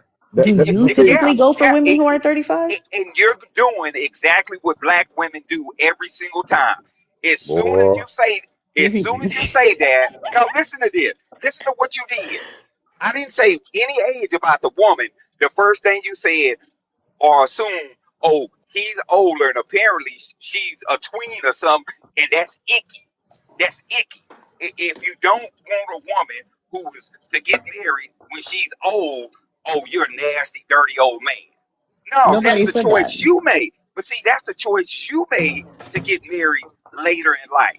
And we can't even take the conversation further because y'all don't want to answer simple questions. I No, asked it's you not a one simple simple question well, question because we're and talking you well, couldn't about even we're answer. talking about 8 well, billion well. people. Hold on. See, this is the problem. This is the problem right here, right? We're talking about 8 billion people in this planet. Can you sincerely, literally, in the bottom of your intellectual closet, can sit here and speak for 8 billion people right now in 2026? You could really sincerely make that He can say that comment right because now. this is Like that. I'm This I'm is really I'm really curious because let, this is because you're speaking beyond your neighborhood. let, You're let, let, speaking beyond your block. You're speaking beyond the little high school 30-year reunion that you just came from, bro. You're speaking for 8 billion people. hold 8 on. Let me billion say something. people. And that's really hard. It's not nothing simple about that. But go ahead, Hot Rod. This is see. I can understand what he's speaking. He's speaking on the Kevin Samuels. This is the Kevin Samuels talk. Oh Now, Lord, now, now, no, hold on. it's Let me not. say this. Hold on. Yeah, it is. You sound just like Kevin Samuels when you were just talking. But Bro, I now, talk about one thing and you hold on. saying Let I'm me say. Kevin Samuels. Yeah, hold on. Let me say one thing. Now, I'm a fan of Kevin Samuels. I'm a fan of him, but I wasn't a I'm fan not. of. That's what I'm saying. I wasn't a fan of him saying that when a woman is older, that sexual market value is not nothing. I don't believe that. I don't believe that if a woman Who, is 200 pounds, who, that she ain't gonna get no man at 200 pounds. I don't agree with that. I believe who if you said 300 that? pounds. Who But said that? those are the things. Now I ain't say you said that, but I'm saying those are the things that I don't agree with. But what you were saying earlier about do a man want to go and start a family with a 30-plus-year-old woman? Yes, they do it all the time. They do it all the time. Okay, I'm gonna ask you the same question, brother. From what you know, if a man, I'm not saying nothing about her having low value or none of that. I'm not saying, suggesting, or intimating that. I'm asking you, from your knowledge of men, do most men who want to start a family, have kids, look for 35-year-old women to do it with? I can say the thing that question is an open See, question. there you go. But hold on, that's an open question because there's men that marry young women. Oh man. But the thing about it, the problem is when you go and get married early, when you get married too early, you're not ready. You're I'm not not ready speaking on financially. that. I'm not You're not speaking on ready. that. You're not ready financially. You're not ready. You're not ready at that I'm not point speaking on that. I asked a simple what is so hard to admit about that question? Why is it so hard to answer? because it's an open-ended question. But I'm gonna say no. I'm gonna say no. That's my answer. I'm gonna say no. Most Man, men don't. Most men don't. okay. Now, I mean, after all of that, now maybe we can move the So so conversation forward. so Eh, you saying is it harder for a woman? I mean, what are you saying? That they Okay, can't this have this kids is at this 30? is the point. No, listen, brother. This is the point that I was making. When women are so, and men too, are so selfish that they just want to focus on themselves, one of the consequences is this. It becomes more difficult for women to wind up having families or getting a husband and having children. And typically a lot of them make the decision to where, okay, you know what? I just have a baby, which leads to a whole nother set of problems. Because now you have a mother raising a child in a single household with all the negative connotations and consequences that come with that. And it's all based on these selfish individual attitudes that we have. That's the point that I was making, bro. I wouldn't say nothing about women shouldn't work, shouldn't have an education, or low value. I wasn't speaking of none of that, man. Damn. I'm not gonna sit here and lie, but standing for where I'm standing, I personally feel like baby mama culture supersedes income, environment, and all of that, right? And even age. It's almost ageless. There's no limit on the age for people who want to subscribe to baby mama, baby daddy culture, if that's what you're speaking on. But at the end of the day, though, I could sit there and ask you this question now. Do you really feel like these men are actually looking for somebody who is equally yoked? For Uh, real? uh, Because it, because if you're trying to get me before I literally graduate with my master's, or you're trying to have a family and have kids since you feel like it's so selfish, I personally feel like it's selfish having kids while broke and not being able to provide for them and giving them the same traumas that you grew up with. I feel like that's the most selfish freaking thing in the face of the planet. Exactly. Period. And that's just how I feel. It's selfish for you to still bring your kids around that weird ass uncle at the family barbecue. That's freaking look, selfish. there you go. You understand There what I'm you go. saying? Like that shit is There you go. weird. The shit There is you go. weird. And no, no, no, no, no. And this is what I mean about us being held back by our elders. This is exactly what I mean, because instead of opening the can of worms to sit there and fix the foundation and the traumas of people's bloodlines within their family, uncovering the bad behaviors and holding people accountable who are our elders, they just want to sit there and call us selfish. They want to call us rebellious, and they just want to sit there and sweep things under the rug and make it seem like everything is all hunky dory let, and the let me freaking put it out there for Cosby you. family and Just shit. Like just go that's the ahead. shit that be Just go pissing me ahead. off, bro. Go ahead and just Like I simply want to know say how it. old this man is. Black How old are black you? men Go ahead and put it out there. Black men, all we do is abuse our I didn't women say that. and molest the girls in our family, and I then didn't we say push that. it up under the rug I and didn't protect say our that. men. That's exactly what you're saying. I know that There's a lot of philosophy. people who went through I the know same that thing. philosophy. Are we don't Just people say don't you have hate those weird men. people in their family? Just I'm say just you saying. hate black men. How Just say nobody you said hate black that. men. That's Who exactly said what you're that? saying. Who That's said that? Who what said that? positive Who thing said have you that? said about Who black said men that? yet? Who said That's that? say that Who said that? philosophy you're Who said espousing. that? We Who hear it said that? all the Who time, said every that? day. Who said that? Who said that? Who said that? Oh, okay. Nobody said that because See, I thought we left as a go collective projecting onto other people, sir. go ahead, That's what intelligent we're black trying to woman. figure out.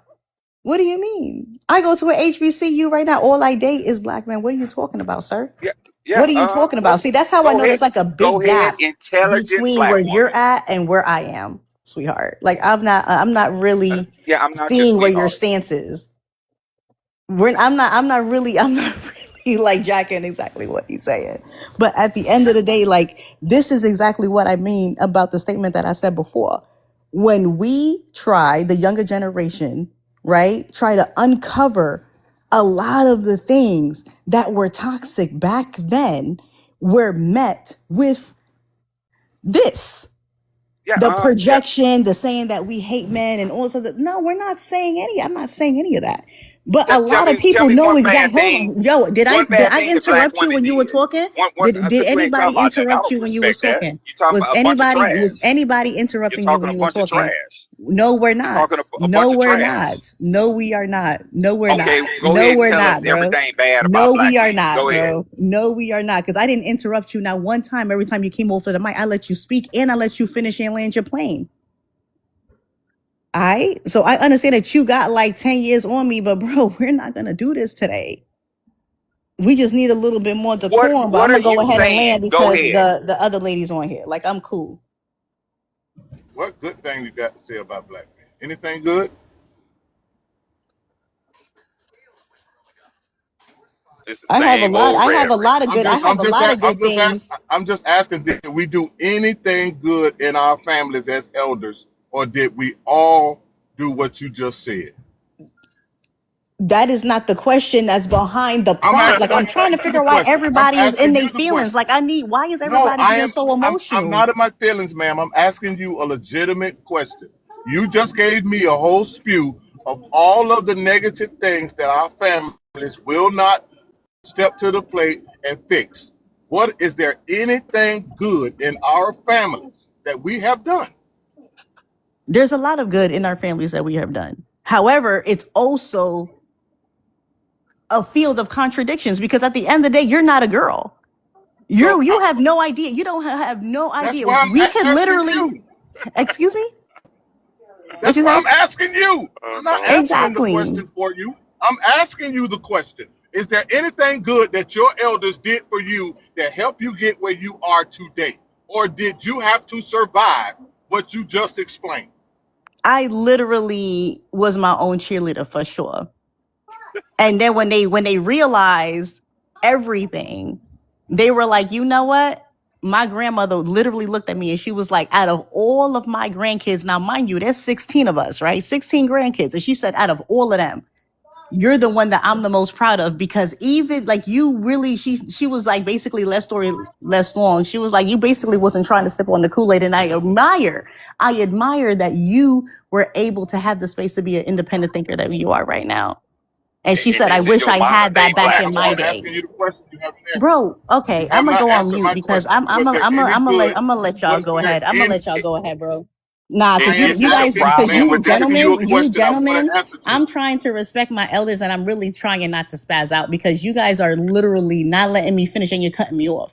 I understand that what I'm saying is uncomfortable But you, and you may not like what is Uncomfortable. being told to you, but I'm gonna need y'all to have a little bit more respect. But I'm gonna go ahead and mute. You could go ahead and argue with the other fellas because I'm pretty sure if I was a man, y'all wouldn't even be acting like this right now. Go ahead, y'all. She'll be calling us the sassy problem next. with this conversation is it's called a dialogue, and you just came on But and you made a keep cutting me claim, off, and I so asked you. See, I asked you a question. What I'm asking you for, you're not answering my question. Was there any good that the elders did for you, or did you have to survive what you just explained. I just answered it. Now, whether you comprehend or not, that's on you. What was the Let me answer? say this, if you would, I've been in the comment section for a quite some time, and I appreciate you guys for bringing me up. And I've listened to A1. I've listened to Steve. I've listened. Be quiet. And I've listened to Hot Rod. Now, I will say this: I'm a 60-year-old black woman. Be quiet. And I was raised by a 2-parent household. My grandparents had 7 children. My grandfather worked and my grandmother stayed at home. And we had a good life. And I appreciate everything that was taught to me by my parents and my grandparents. I might not agree with everything, but I appreciate the upbringing that I got from them. A1 had some very good points. And the age he was talking about, I don't think, in my perspective, if a woman is 35, 36, 37 years old and she's wanting to have children, I think that probably an older man, if he's wanting children, he's going to be looking for somebody younger. It's nothing wrong with that. We all have preference. We all have preference. But like I said, we can sit up here and have dialogue about these things and these issues and things that we're having. And to have a family, you don't have to be a rich person to have a family. Let me just put that out there, because I wasn't rich when I had my children, but they had a good life. I have a career. My children have lots of love. Both of my children went to college, and I didn't go to college, but I have a career. So it's not all about money. Money is good, but if you have all of this money and you working all of these long hours and you have a master's or a PhD and you're not giving the children the love that they need, to me, that ain't worth a hill of beans. And I'm gonna drop my mic on that. Because what happens here, ma'am, what happened here now, the way people believe is they believe that supporting children is raising children. And if that is your understanding of raising a family and raising children, then you know absolutely nothing. Because the time that you give is more valuable than the money that you provide. And don't get me wrong, Absolutely. everybody wants to live a lavish life, but a lot of us are not afforded those opportunities because of the decisions we've made as young adults, and we didn't go to have the drive. I get that. But for people to say that in order to raise a child that I have to make 6 figures a year, that is absolutely absurd. Now, would it be better? I agree. Probably I would, agree.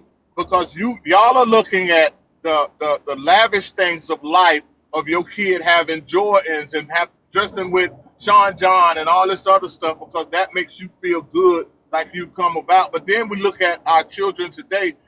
A lot of these kids don't even have character. They don't even have morals. They don't have respect. But you got plenty of money. But that's just What are what we I really said, talking sir. about That's here? what I I, said. I said it doesn't. ma'am, I'm agreeing with you. I'm not Oh, okay. challenging you. Okay. Okay. I'm not challenging you. I'm agreeing with you. Oh, I'm okay. just saying. I'm just talking. Is that the people, the younger generation today feel as though, and when I talk with the younger generation, they don't want to have families because I don't have enough money. But they get enough money, and their children are still disrespected. They still have no character. They still talk to people any kind of way. I Exactly. mean, what are we really talking about here when we're talking about raising a family? It's not always about money. Just like the lady said, it is not about just having money. You have to be able to be a presence in your children's life to teach them the moral and give them the foundation that they need to be successful. Absolutely. I agree. Not just buying them whatever they want and saying that the world will teach them and then blaming everybody for your inefficiency to raise your child and be in their lives. And when Right. y'all start doing that, then I promise you this world will turn out a little bit more better. But right now, the the gesture of people has taken over the character and morals of people, and that's the saddest part about where we are today in 2026. Let me share And some a one, Okay. teaching. one, Go I'll ahead, just bro. wait. Okay, because Uh, the thing is, this is what I mean about being ready, and it's not just about financial. It's about being mentally ready, healing your traumas. It's mentally, spiritually, and physically, all in one combined, is needed to do that, right?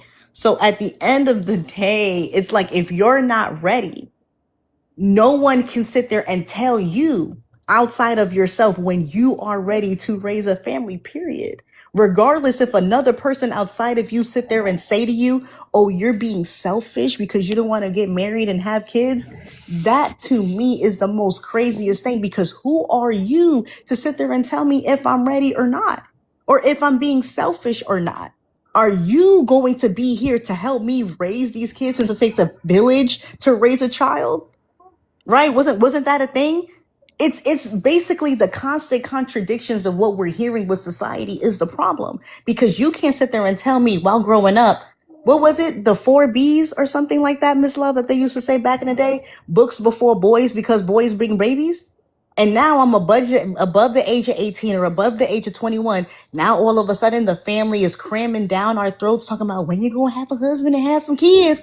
Wait a minute. You've been drilling this in my mind while giving me adult responsibilities at the same time, taking care of my sisters and brothers, making sure that my homework is done, and having good grades all in one, It's right? nothing wrong with Stressing that. me all the way out. And now that It's nothing. It's I'm an nothing adult and I'm wrong with sitting there that. saying I'm still not ready. I need time to figure out who I am as a woman and what being a woman means to me before I sit there and attach myself to a husband and some kids. Now it's being selfish because I'm sitting here saying being transparent on me not being ready, or It's us nothing not being wrong with ready. Like giving.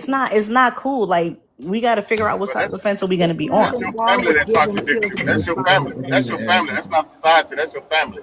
Yeah, it's nothing wrong with giving children responsibility. When I was in the household, when I was a teenager, my mother would prepare the meals at night, and when she got home from work, all had to be done was the food warmed up, and then I cooked the cornbread.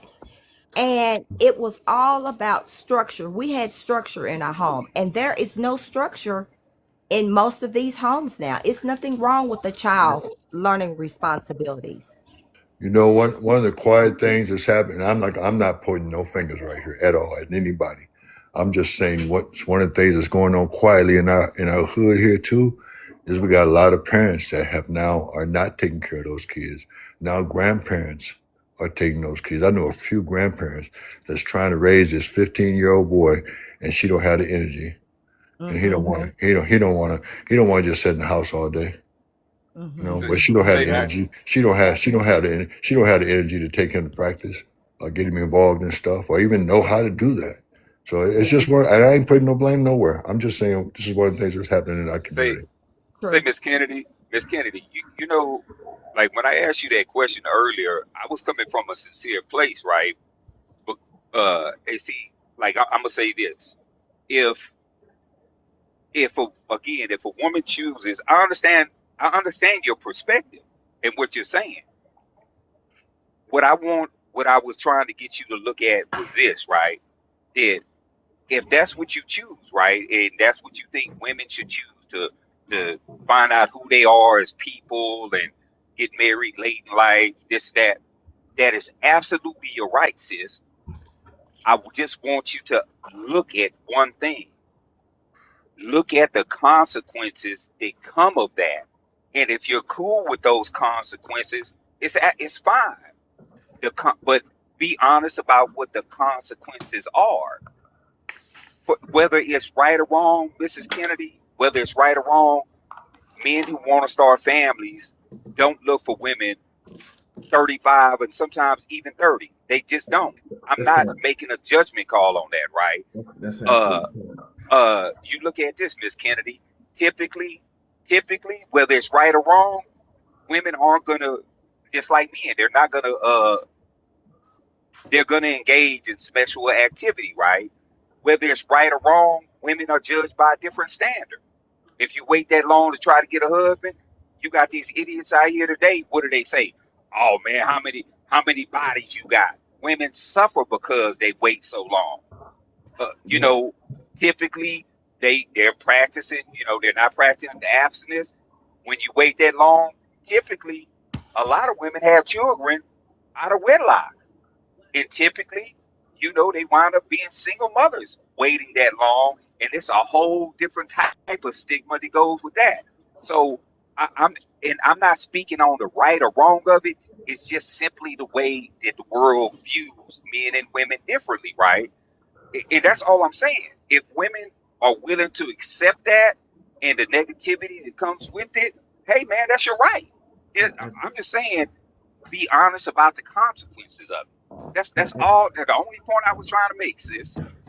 So like here, there's a couple of things that are happening right now, but I think it's very strange that these things are happening. You're upholding talking points that are typically upheld by people who believe in red pill ideology. So and that's not an age thing. That's because there are men that are in their 20s, 30s, 40s, 50s, and 60s that all believe these ideologies and thought processes that you're now talking about. These so-called consequences are not based off of their decisions. These consequences are based off of just foolish rhetoric that has been pushed into men's heads, and they believe that because of the simple fact that they haven't actually taken the time to use critical thinking. There are men out here who genuinely want to be with women their age and have families and things of that nature. So they're doing this in their 30s and 40s. I think it's strange that we're pushing this notion because also this talking point is just a justification for older men to pursue women that are just turning 18, Here 19, you go. 20. 18, 19. What the hell are you talking about? A1. I'm gonna need for you to have some self-control. Wow. What I know what that you have this thing that you have what are this you talking about? 18, 19 though. A1. I'm gonna need for you to have some No, bro, self-control. you're not finna sit up here and talk bad about I black just men like that. I just You're Nobody talking about nobody said 35-year-old hold on, women. talking stop about right there. 18, When did You're I say talking 19 year about black old men? women. 35-year-old A1, No, women. you're not A1, finna sit up stop here right and, there. and When did I slander say black black men men? like that.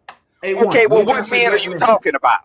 Can you stop What talking men are long you enough talking to? about? Can you Okay, stop? go Can you go have some go ahead. self-control? Go When did go I say go ahead. black men? When did I say black Uh, men? Did well, anybody here who say are hear we me talking specify about? black men? No, no, you're being Not a single person disingenuous. heard me Who are specify we black talking men about? the whole time I've been talking. You Who pointed are out we black men. talking about? Who are we talking about? White tea people? I just said men. Man, you're being disingenuous. And anybody listening, you can tell it You're already. using So the go word ahead. incorrectly, Go first of ahead. all. I never Oh, specified okay, black men. whatever you want to say, genius. Go ahead. Okay, so if you listen, I'm gonna need for you to get out your feelings for a second. I know that you Uh, have beef Go with ahead me. and call This me ain't fast. about us Go ahead and right call now. me sassy now. Go ahead. Ain't nobody finna call you nothing. I just need you to get out your feelings about I'm a me mute. right now. I'm I'm emotional, trying to bro. have a Go ahead. conversation like an adult. Can you have some self-control? You notice everybody else is just sitting there Go listening, go right? ahead. I'm a mute, bro. Go ahead. Go ahead and mute then. It's weird that in this moment you decided to do that because of your personal beef with me. I'm trying to have an adult conversation. If you don't like what I'm saying, you can respond after I'm done. I waited for you to finish so that I can respond to you. Hey, Go hey, ahead come on, bro. and Let me finish hear up, what you brother. got to Okay, say. I'm muted. Can you make your point?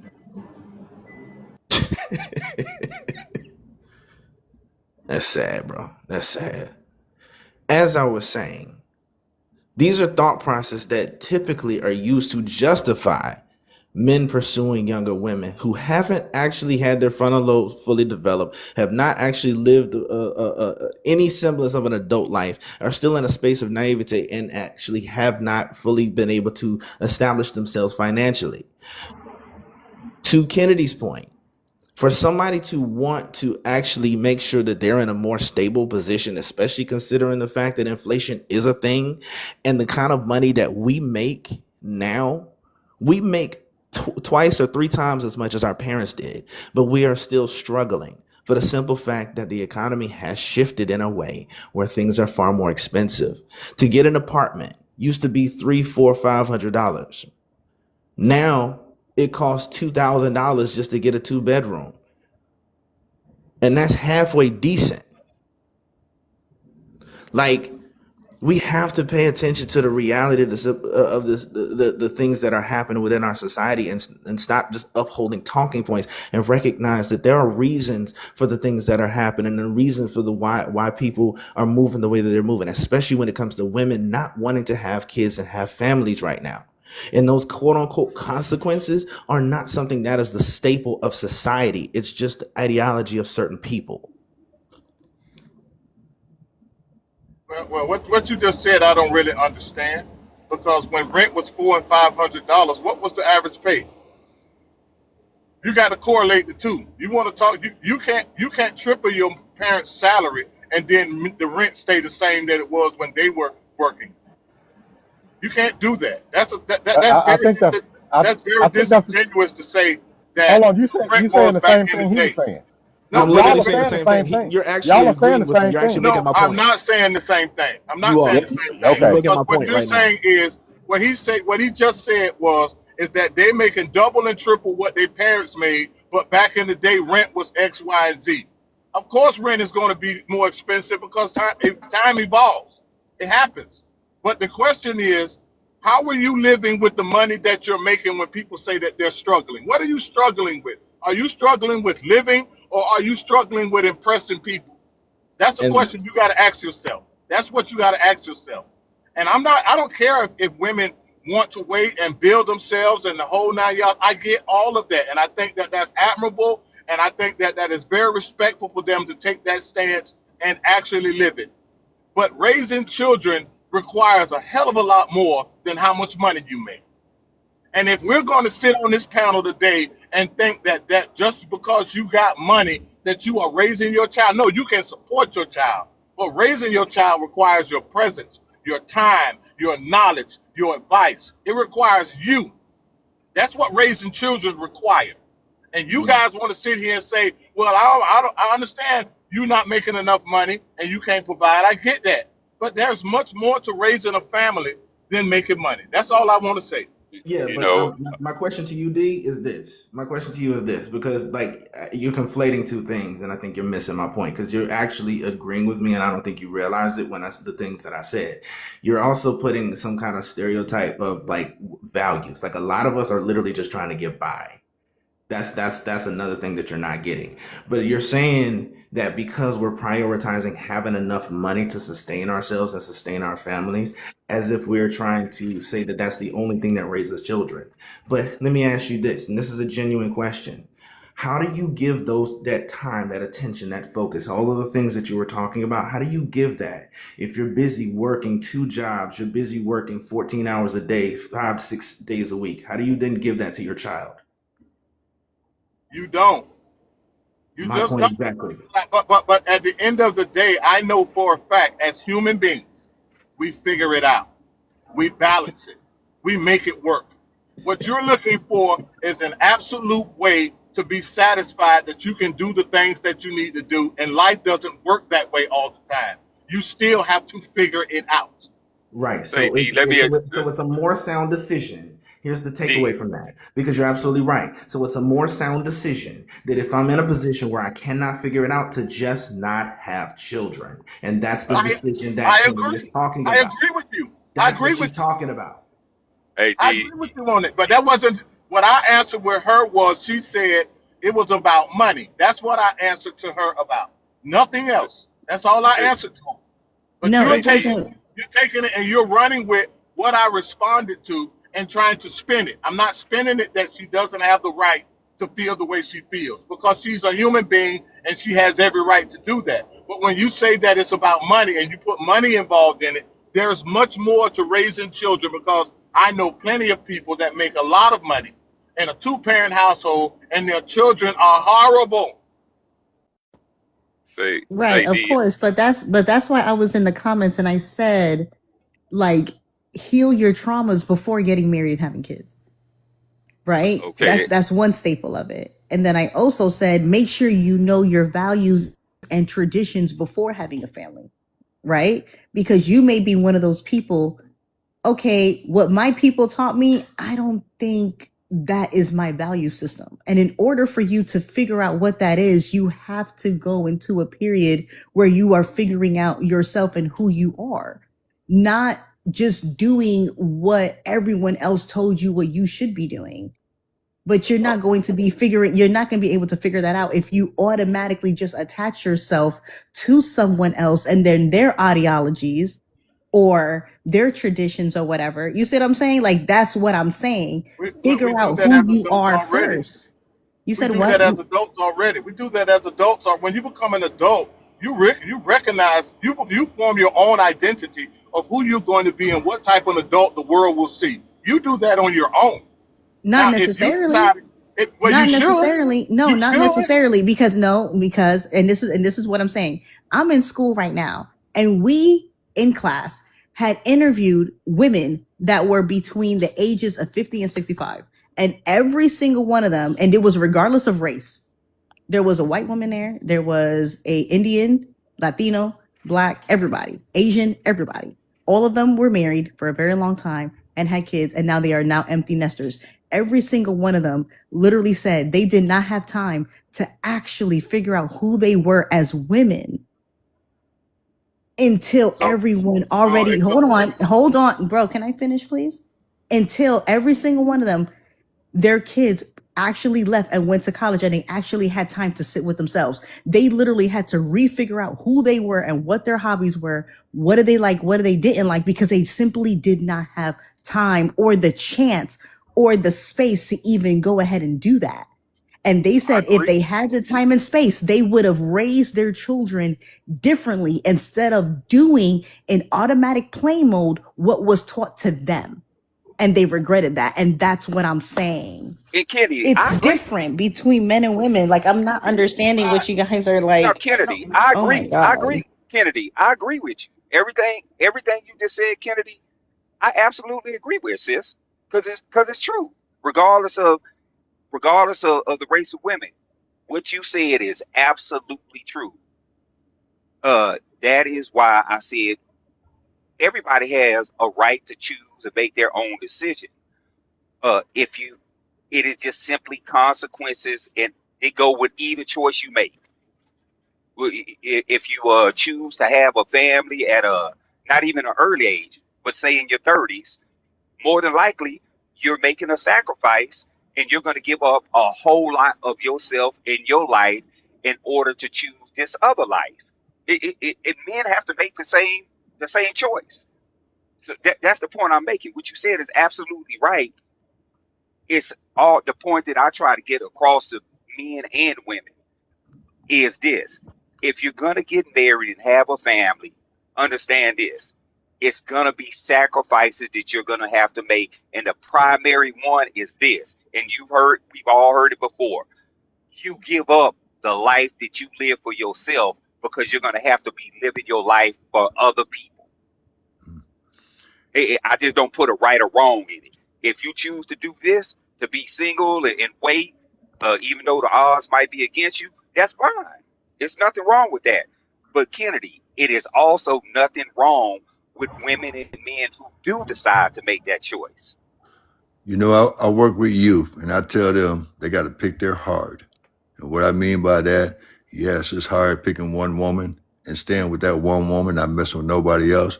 But it's also hard messing with 4 or 5 women at a time. Take your yeah, heart. yeah.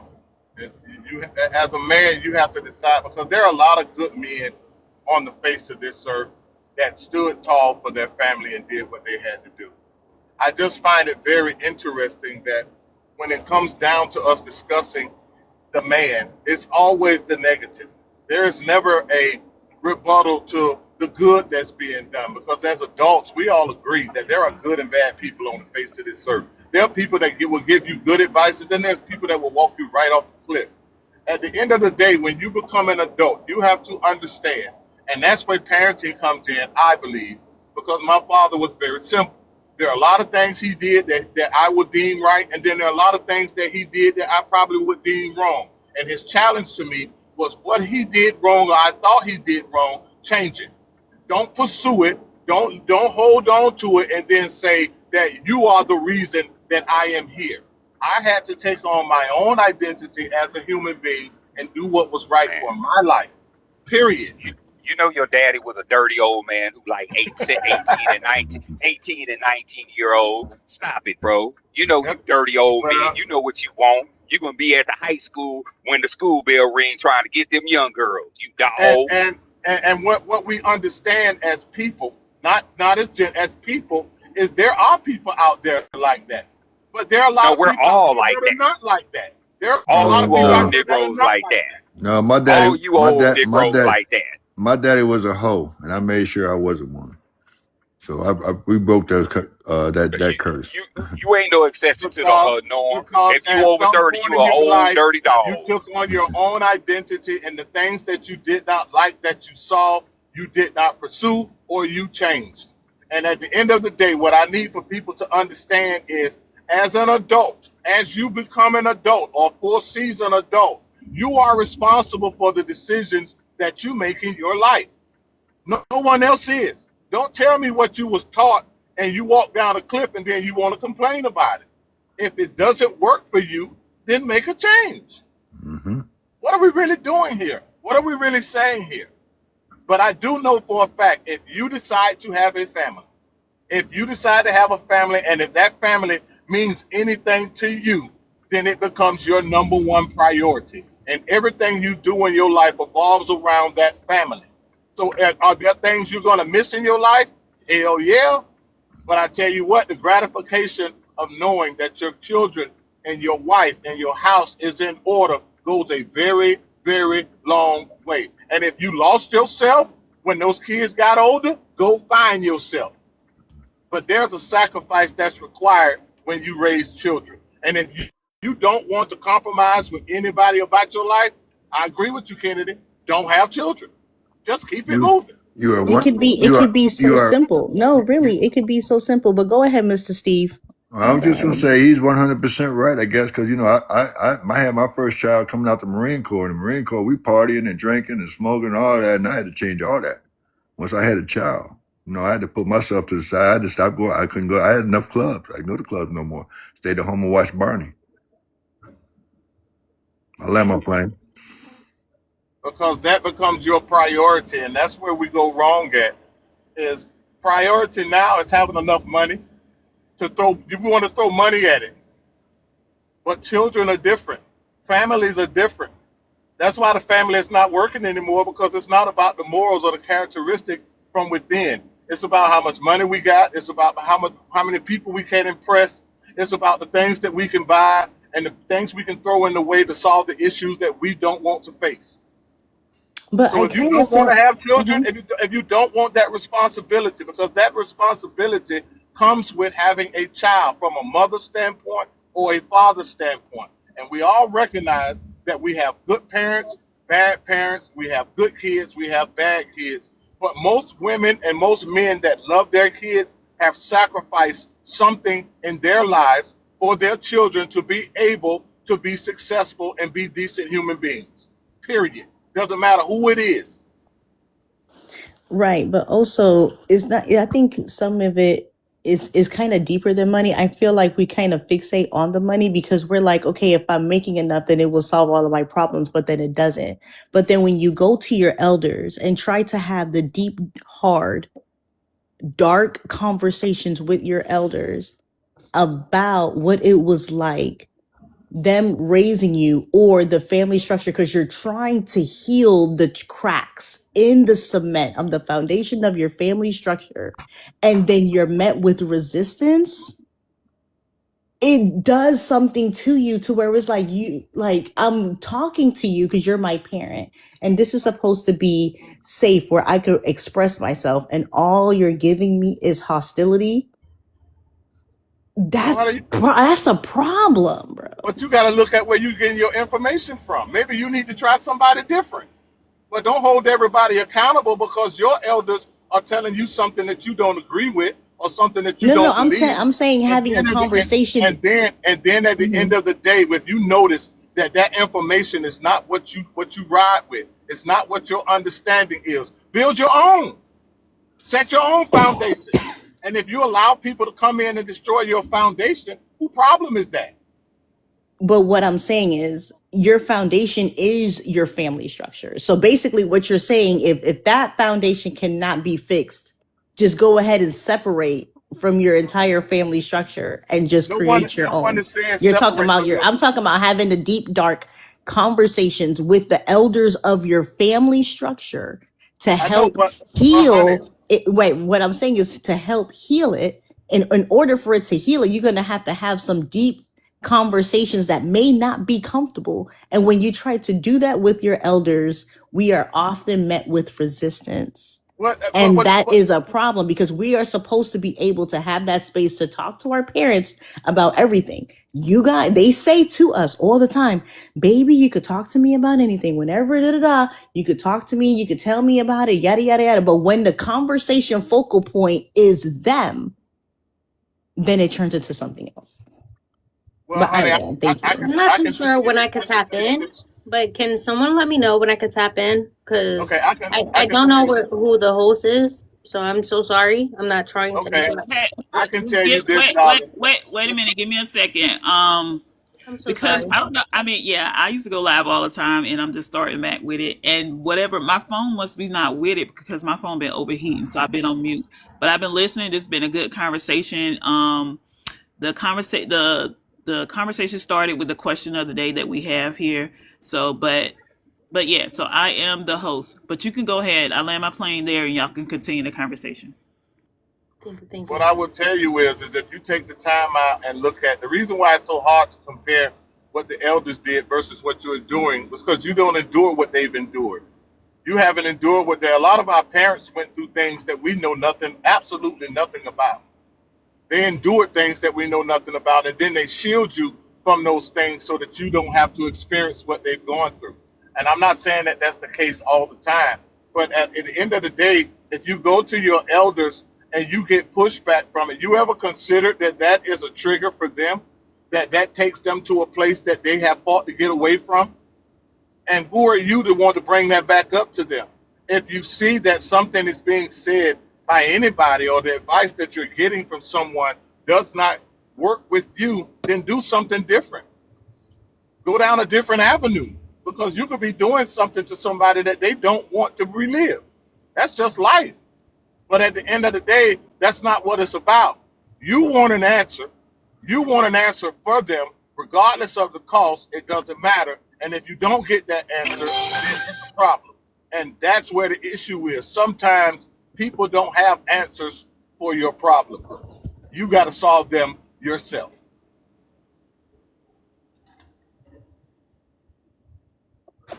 Sometimes you might not want to hear those answers either. Because I'm gonna say, I've never talked about my. Respectfully, the young lady was trying to speak, Yeah, and you yeah. gentlemen. Oh, I'm Let her. sorry. Okay, I I thought it got was to go. quiet. I I'm got. sorry. No, I was waiting. I was waiting. No, I'll shut go up. ahead. I'm listening. No, I thought you wanted to speak. Go ahead. You got the floor. You make good points, so I don't know. I didn't want to. Can I answer the prompt? But it's hard to see the Yeah. prompt. Go ahead. Go ahead. It says, We're being told. Are we being healed by our ancestors' teaching or held back by them? I think slightly being held back, and I can say why. I say slightly being held back because any excuse that anyone comes up, it's like with our ancestors. It could be my family, and I'm Afro Latina, so even at that, it's just like, oh, we didn't get to do this. We can't do this. We can't do that. But it's just always like constantly the same thing. But we all have family members in some sort of way, in some sort of how they made it to where they're doctors, they're nurses, teachers. They found their way, right? So to me, it's just like it's a little different when you just try to use your own excuses for yourself. Like, I don't think it's okay to use your ancestors for certain things because there's a way. If there is a will, there's a way. And if you can make it happen, you should try to make it happen. But if you choose not to make it happen, then you can't complain that it's not happening. So, Salam, where did I pronounce your name right, babe? Salam. Yes. Okay, where are you from, babe? Because I'm Dominican. I was born in Puerto Rico, Oh, okay. and then I came over here when I was 3. So yes. Oh, okay, yeah, same. There was a point that I wanted to touch on. Because I personally feel like finding your way is deeper than just an occupation. Because I know a lot of teachers, doctors, nurses, dentists, engineers Can I stop you right there? who look Can I just amazing stop on you? paper. I'm Can sorry. I stop? Can I stop you right there, even before you say anything else? And it's gonna be so respectful. I promise you, it's not nothing to disrespect. You're the only one who has to find your way. It does not matter on what you do, how you do it, what you study, what you don't study, how much you pay for it, what you don't pay for. That's all up to you, love. To be honest, like, it's all up to us. Like, even with not having the means, you can find the means. Even if you go to a shelter and you ask for assistance, and then you ask for schooling, like a little trip of schooling.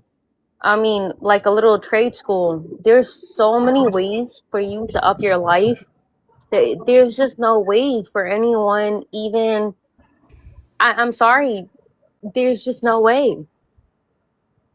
Right, So but I understand, you like, gotta let me the older finish, people. because like you okay. You got it. So let me finish, because I wasn't even going there. I wasn't even going there. You thought I was going there, but I wasn't going there, right? You got it. The reason why I said that it's deeper than occupation is because a lot of people look very good on paper. They do.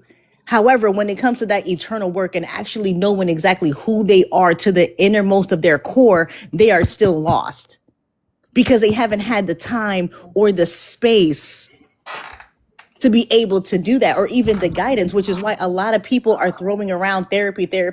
And even then, it's still a whole bunch of work that needs to be done. Still, you see what I'm saying? It's deeper than just what you just said. That's the only reason why I only touched on that particular part, because everything else that you said, I do agree with.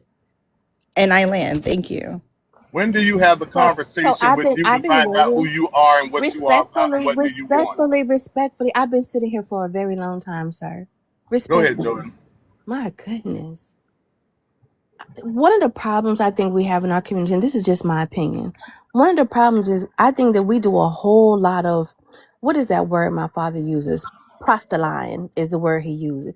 We talk in like a grandiose manner about things. We talk as if we're the experts on everything. We seldom listen. We seldom listen to younger people. We have this idea that like once you reach a certain age, that everything that you say is supposed to be considered wisdom, and that everybody's supposed to bow to your perspective. And that's not true. In order for our community, in order for our nation to grow and to become better, we have to carve out space for younger voices, for different perspectives. We have to. We have to also be willing to accept responsibility for ourselves and our choices. The young lady is so correct. Once you reach a particular milestone, from that point forward, you have to accept responsibility for every choice that you make. What the parent's job is to equip you as best they can, given the skills that they can. If those skills are limited, I know that it's unfair, but it's the hand that you're dealt, and you have to figure a way to carve out a better life for yourself, to improve your circumstance. Hopefully, they can help. Hopefully, they can advise. But sometimes, please be aware. Sometimes parents don't even have the advice to give, because many of people come from a place and a time when children were seen and not heard. Do as I say, not as I do. All of those things are crippling to young people. These are like the first 2 generations where children are really able to open up and have conversations with their adult parents about things. Now, somebody said you don't have the right to ask questions. You don't have the right to take a parent somewhere. And I think that you do. The only person who does have a right to take the parent there is the child. because the decisions of the parent affect the child, and their story is oftentimes intertwined with your story. So you do have the right. You can't force it, but you have the right to ask. They have the right to decline. That is called respect. There's nothing wrong with not knowing something, but to be stubborn, to be set in your ways and never evolve when your children, whether grown or underage, are asking you, demonstrating a need for you, for your help, for your wisdom, for your guidance, to be stuck in your ways and to not help them, that's the part that's wrong to me. And to be set in your ways and never listen to what anybody has to say, to have this idea that everything that you put on the table has more value than other people, that is wrong as well. None of us are above listening. None of us are above learning. All of us should be helpful. And those who are older, really, you should be creating a bridge. So the younger people don't have to go the hard route that you went. And their job is to reinforce the bridge when they come across so that their children and their children's children have an even easier way. That would make us better people. But somewhere along the line, we adapted this philosophy that you can get it out the mud because I got it out the mud. That's not how it works. And I'm going to just park right there. Jordan, mom. Uh, Now I agree. I agree. Hell, I agree with everything. 90% of what you just said. And I know that when older people talk to younger people, a lot of times it does come off like uh, older people are being condescending, which puts off younger people. But I mean, it's a conundrum, right? Because it's like we want to give younger people, you have to, because they're going to take it anyway, the room to learn on their own and make their own mistakes, right? By the same token, well, yeah, I think it is a conundrum because by the same token, if me and almost every adult have went through the same thing, and every single time it's going to be a bad result in this particular experience, and you try to tell young people and they try to say, no, no, no, no, you just doing right. But we all know as adults, having been through that, it's only going to be one outcome, right? Well, I think it's incumbent upon older people to tell, no, you're wrong. You were wrong about that. And I can adamantly say that you're wrong because we have life experience in it. And I think that's where it seems like we're being condescending in some ways and know-it-alls. Because I mean, what do I don't prescribe to that philosophy that I have to learn, or the people that I say I love have to learn everything the hard way. If sometimes we just listen, that can help us avoid going through the most difficult things in life. So So the young lady who's here, dear, I apologize. Can you pronounce your name for me? I do not wish to mispronounce it. My apologies. Sanam. So Sanam, did you notice that when they were over talking, you had waited so patiently, and when you wanted an opportunity to speak, you asked for the host. The host gave you the opportunity to speak, but they overtalked you. What did I do?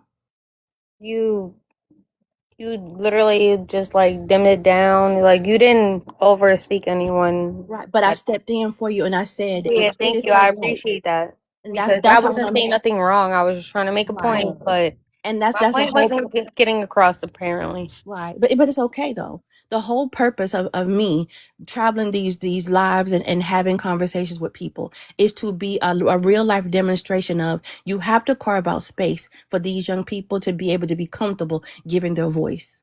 You cannot create an environment of bullying, even if they're not bullying you. If you all are bullying each other, if you're what do you call it, peacocking and carrying on, talking loud about a topic that really should be helpful, it creates an environment where the young people are less likely to engage with us. Definitely. I'm giving you a real time example of we have to do better. Stop trying to take everything that people say, carve it up, and find something negative. I hear y'all say say D, all the. I'm not finished you respectfully. I'm got it, not bro. finished. I'm You not got it, finished. D. They win. You can have it, D. See how Hey, that let them happened? do it. Let them do whatever See they how that want to do. happened? You're No, right, you sister. were You on here got all. talking Y'all all got that all the time, and answers. nobody Yes, cut ma'am. y'all off. Not Y'all went yet. on and on and on. And everybody Jordan, did it. Jordan, can Hold on, can I dear. do this? No, Hold on, dear. can I do this? Oh, he got off. Hold But on, dear. that was never the intentions. Exactly, but I'm here's the sorry. thing. But this is proving the point in real time. There is no room in the hearts and minds of some people to listen to a different perspective. They want to hold you hostage and force you to listen to their limited logic. But when something else enters the room, they've had enough. They can't handle it. He didn't behave in the most appropriate way. We should be welcoming. Welcoming. That's how you create community. You're supposed to be welcoming to the young people. And all of us should be able to accept correction when correction is necessary. All of us. Nobody was rude. Nobody was condescending. Well, at least I wasn't condescending, and the young lady wasn't condescending. I'm just giving a real-time example of how we can improve the way that we navigate this space with one another. And then that'll lead to improvement in our communities. But when But we And the don't, host did that too. The host did that too. Which but, once but, but again, I don't where know he who the was host coming from, where is. he was coming from where he was coming from is that it's all opinionated. Everybody has opinions.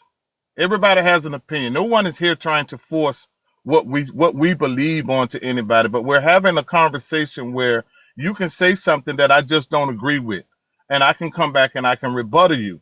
But you can't say because you say something that it's law, and when I say something that I want to bully. That is the conversation. That is not dialogue. That is not having a conversation because we can agree to disagree. Okay, that we can do because our challenges are that we are different individuals. We come from different walks of life. We come from different experiences. So just because you believe something to be a way, whether you're young or old, does not mean that I'm supposed to subscribe to it and say, oh, you know what, you're right. If I don't agree with it, then I don't agree with it. And that's why I say at some point you have to establish the type of human being that you're going to be because you have to learn. And if you're not getting the information or the information you desire from the people you're reaching out to, change. You seek elsewhere. so But let so let so don't let me say say that this. that person is a bad person or they're bullying you or they want to do this and do that. That doesn't, to me, that doesn't make sense. It So just let me doesn't. so let me say this respectfully. Sometimes comprehension is key. Sometimes we have to listen to what is being said and not simply react. Because I never said that anybody bullied her. I said that you all were in here talking over each other, back and forth, yelling. It was awful. And she waited patiently, as did I. And I also didn't finish my other point. My other point was this. If all of this is opinion, then nobody should be pushing back on anybody's opinion. You should either build upon it or state your own opinion independent. It should never be personal. That's the other issue with older people. You take everything personal if nobody openly agrees with everything that you have to say. Nobody disagreed. I said that Never did. we should carve out space for these young people. I said we should build a bridge. The bridge should be built by those who are older, and it should be caretaken by those who are the current parents, so that those who have children and children's children later have a space to go, and they don't have to come work as hard as other people. Oftentimes, too, we feel hit by stuff. Just because you're older, what we're learning and in our wisdom and in our training, what we're learning is that oftentimes there's a type of person who doesn't want to accept any kind of accountability, wants to make excuses for everything that they do is wrong, and wants to be given mercy while you offer no mercy to anybody else. That has to change in order for our community to get better. Those are the things that I said. None of that is personal toward anybody. Well, what I spoke of, Jordan, had nothing to do with what you said. What I spoke of was basically what I just told you before, is stating my opinion. And that's just how this works.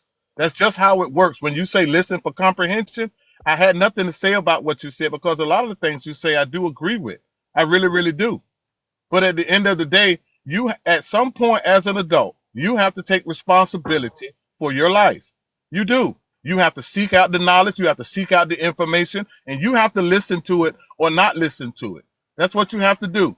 And as an older man, I give my children the advice and I always put it back on them on what they want to do because at the end of the day, I need them to make the decisions for themselves so that they understand. If they ask my opinion, yes, my opinion and what I endured is not a reflection of what they're going through. It is the actions that they are taking and the decisions that they are making. And I have to get them to understand those situations before they can actually understand what they're dealing with. So to say that because I went through that as a young man, that he's going to go through it, That's not absolutely true. It's just not. So can You I? have to understand why you're doing what you're doing and the decisions that you're making. I'm sorry. Okay. Um, D Love, I completely understand what you're saying, and I have 18-year-old twins, and I'm older than my children. I'll keep saying that I'm older than my children. I did not have no one raising them. I didn't let no one babysit them. I didn't let no one alter them. And that's a big difference. It depends on how you raise your children in the long term. It doesn't matter if if you have the means. Someone said that it doesn't matter if you have the money. It's about you actually raising your children to have morals, having integrity, making sure that when they're behind your back, they're doing the same thing that you taught them. That's all it comes down to, right? Yes, Twin but at some boys, point, darling. 18. I had them at a really young age. I'm 33. Sum it But up. at But some point, they're what gonna take on their own identity, right? but can I finish? This is the thing. I always get cut off. Once again, I raised my twins to do exactly what they needed to do and how they have to do it, right? Were they perfect? Of course not. Did they make me crazy at a point? Of course. They made me a little crazy. But at the end of the day, I held it down. Like, and I'm married and everything. I have my husband. He was here since they were 4 years old. Their biological father's still around. Blah blah. Okay, moving on. But it still comes down to the parent that's in the household with them, who's molding them. If you don't mold your child, if you're not around, if you're not taking care of them in the proper way, so they can actually sit here and listen to you, where they're like, "Oh, this is my hero," or "This is Yep, I see that. like As, it's the same thing." as Yeah. a as Yeah, a father, but hold on, Steve. Hold on. Give me 1 second. I just find it really hilarious how people like to contradict themselves in real time, because before you two ladies jumped up, whenever he didn't like my answer or where he thought it was going to go, I'm over here getting cut off by these two older dudes, and they're literally like, yeah, I was over talking. I was doing this and that. Because I'm sitting here and I'm like, as a retired crash out, because Jordan's mom, like, we had a conversation a while back, and I was like, and I told you I was working myself on my grown woman stuff or whatever. So I'm a retired crash out. I could have literally spazzed out and literally, because I was literally saying in real time, I'm really trying to respect my elders because y'all really doing the most right now. Because they kept cutting me off because they was not understanding or really wasn't even trying to hear or comprehend exactly what I was saying. You If said you're it not couldn't be. ready, that's not being selfish. And for you to sit there and say that it's going to be harder to find somebody to make a family with is crazy as hell. It's crazy. I heard I, And I I kept all of saying, it. and then he tried to spawn it on money. That's how people be I heard. snitching on themselves in real time. It's like, I wasn't talking about money at all. I wasn't talking about black men or saying stuff bad or whatever, bro. I wasn't doing none of that because I could tell that A1 was literally trying to troll at his big freaking age. Like, that shit is I was so well, listening. off-putting. say something I else, was because I didn't cut you off. I was No, listening. no, not you, Steve. I'm talking about D and A1.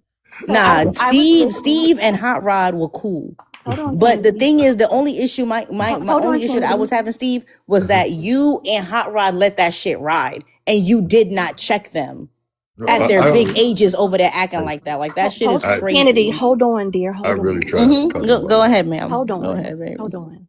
I was trying to say to you, dear, I heard all of it. I made reference to it. That's why I came up and said what I said so that it doesn't happen again. We see this over and over and over, especially in these digital spaces, and we don't want to take accountability. There is too much of bullying that goes on in conversations. And when you call it out, they want to say somehow you're sensitive. How is it that everybody's sensitive, but you never have to make an adjustment? You'll never have to change the way you talk. You never have to stop raising your voice. You'll never have to stop cutting people off. You lack basic civility, basic self-control, but it's everybody else's problem. And it's a matter of perspective. No, stop talking to women that way. If you want to be rah, rah, rah, do it to men. Men are built for it. Women are not built for it. Part of our problem in our community is the lack of knowledge of how to communicate with people. Never wanting to alter yourself in any way or to make an accommodation. Even a job makes an accommodation for you if you injure yourself. If you're different in some way, they make an accommodation, but we can't do that for one another. And yet we wonder Yo, what's why the up? community, if I could finish respectfully, I didn't cut you off. That's what I mean. You know what? You can have it. Because clearly you never get to talk anyplace else. So you can have it. Well, I didn't jump in, Wait, Miss wait, Autumn. wait a minute, y'all. Okay, so I've been on mute for a while because my phone is overheating. But typically, respectfully, for those of you who just coming in or just getting to know me, this is a space where we are able to talk. I don't typically cut nobody off or let because I allow the adults to come to the conclusion to respect each other. Now we can't make each other respect each other. We can either go on mute, allow the person to talk, or either go to another space. But at the same time, most of the time, everybody usually come together and they're able to say what they need to say. Now, like, I've been listening, and everybody have, pretty much said what their perspective was. Because originally, I'm getting ready to end in a few minutes anyway. But and I want everybody, and I typically go around and let everybody say their final words. So, and we did have a question of the day. A lot of people chimed in. A lot of people have been listening in. They even let me know on the back end that this has been a great topic. And regardless of how you feel, each one of you who have been up on the platform, y'all have brought a different perspective to the topic, and I appreciate that. Yeah, that's true, Thank you, host. Thank you. I just wanted to say to the mother of the twins, I have twins, and there is life after twins. Hang in there. Hey, they're 18 though. Going off to the Mine, army. mine are So 30, mine are 35. So hang hey, in there. oh well. Late congratulations, but congratulations. Having twins is so dope. Yes, they are. They are. I And love I only have them, so my world is around them. them. Yep. I had a boy and a girl, and oh yeah, they, I have 2 boys. My golden twins. and they are inseparable. They are. What's going on, Frederick? Hey, can we close on some positive vibe real quick? Can we do that real I quick? mean, I've been positive. It's like what? All right. Well, Can someone do a positive prayer? Wait well, a let minute. me just. Wait a minute. Frederick. Yeah, Frederick just come in. He just came up. Did you want to add something? Did you want to answer the question of the day, Frederick? Hello, Frederick. You still there? Yo. Did you Yeah, want to I'm answer here. Okay. Did you want to answer the question of the day? That's cool. Yeah. You can go ahead, though. All right. So someone else do a prayer, and then we'll get off. Oh, could I end with these 2 stories real quick? It'll be real fast. It's positive. Make it short and sweet. Okay, The real host quick. got to go. Okay, I'll start real quick. So when the Creator made the earth, whoever that is for you, He made everything, made water, fire, everything. He had one more thing He wanted to give humans. He didn't know where to put it. It's just a story. He started talking to the animals. Where can I hide this at? One of the eagles said, "Give it to me. I'll take it to the top of the moon. They'll never find it." He's like, "No, they'll find it there." Another eagle said, "I'm stronger than him. I'll take it to the top of to the moon." He's like, "No, they'll find it there." Dolphin said, "Give it to me. I'll take it to the bottom of the ocean. They'll find it there." He's like, "No, they'll find." A little mouse came out from the middle of earth and said, "Put it inside of them." And what He had for us is our ability to feel good. It's inside of each every one of us. We just forget to use it as we get older.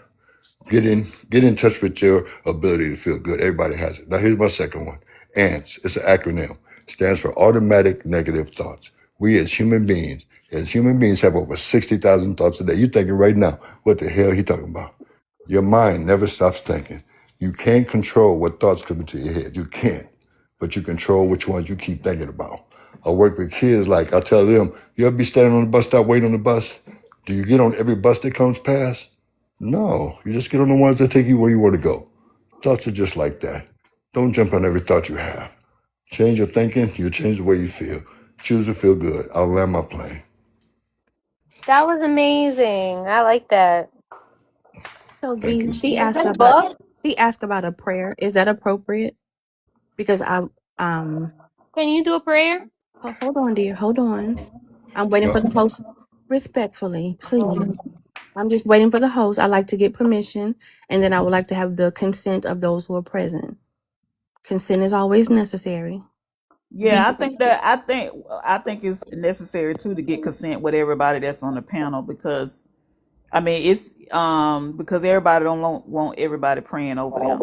Exactly. So So if y'all okay, if the I mean, especially if everybody in the comments that's here, if y'all say yes, and the people on the panel y'all say yes, then sure. Pray over I'm me for sure. I'm atheist, but three of my best friends are pastors, and I'm okay with whatever anybody believes in. so I will make this I'll make this quick. Lord, this is a moment. This is a moment where we humble ourselves and open ourselves up. It is so apparent that many of us, Lord, we have hollow places.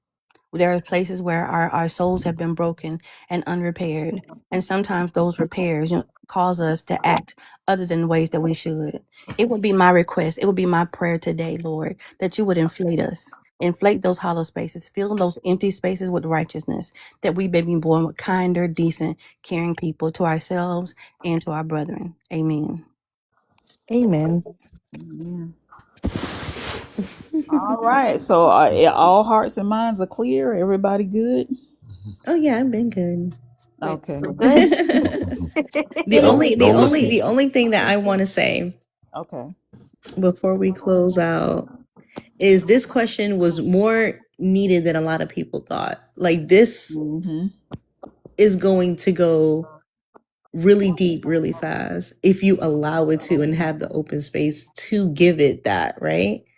So the only thing that I'm going to say is before you move on to getting married and having kids, please make sure that you heal yourself in all three tiers before you do so. I know things happen and whatever, but it is what it is. Do what's right for you and don't let other people tell you what is right for you. And that's it.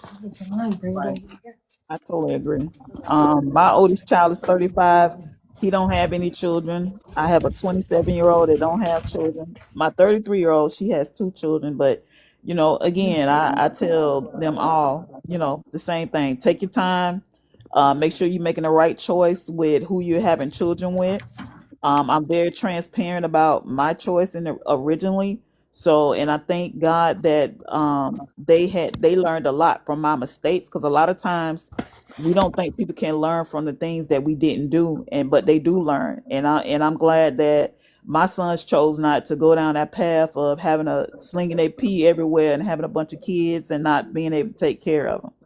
So, my tagline is.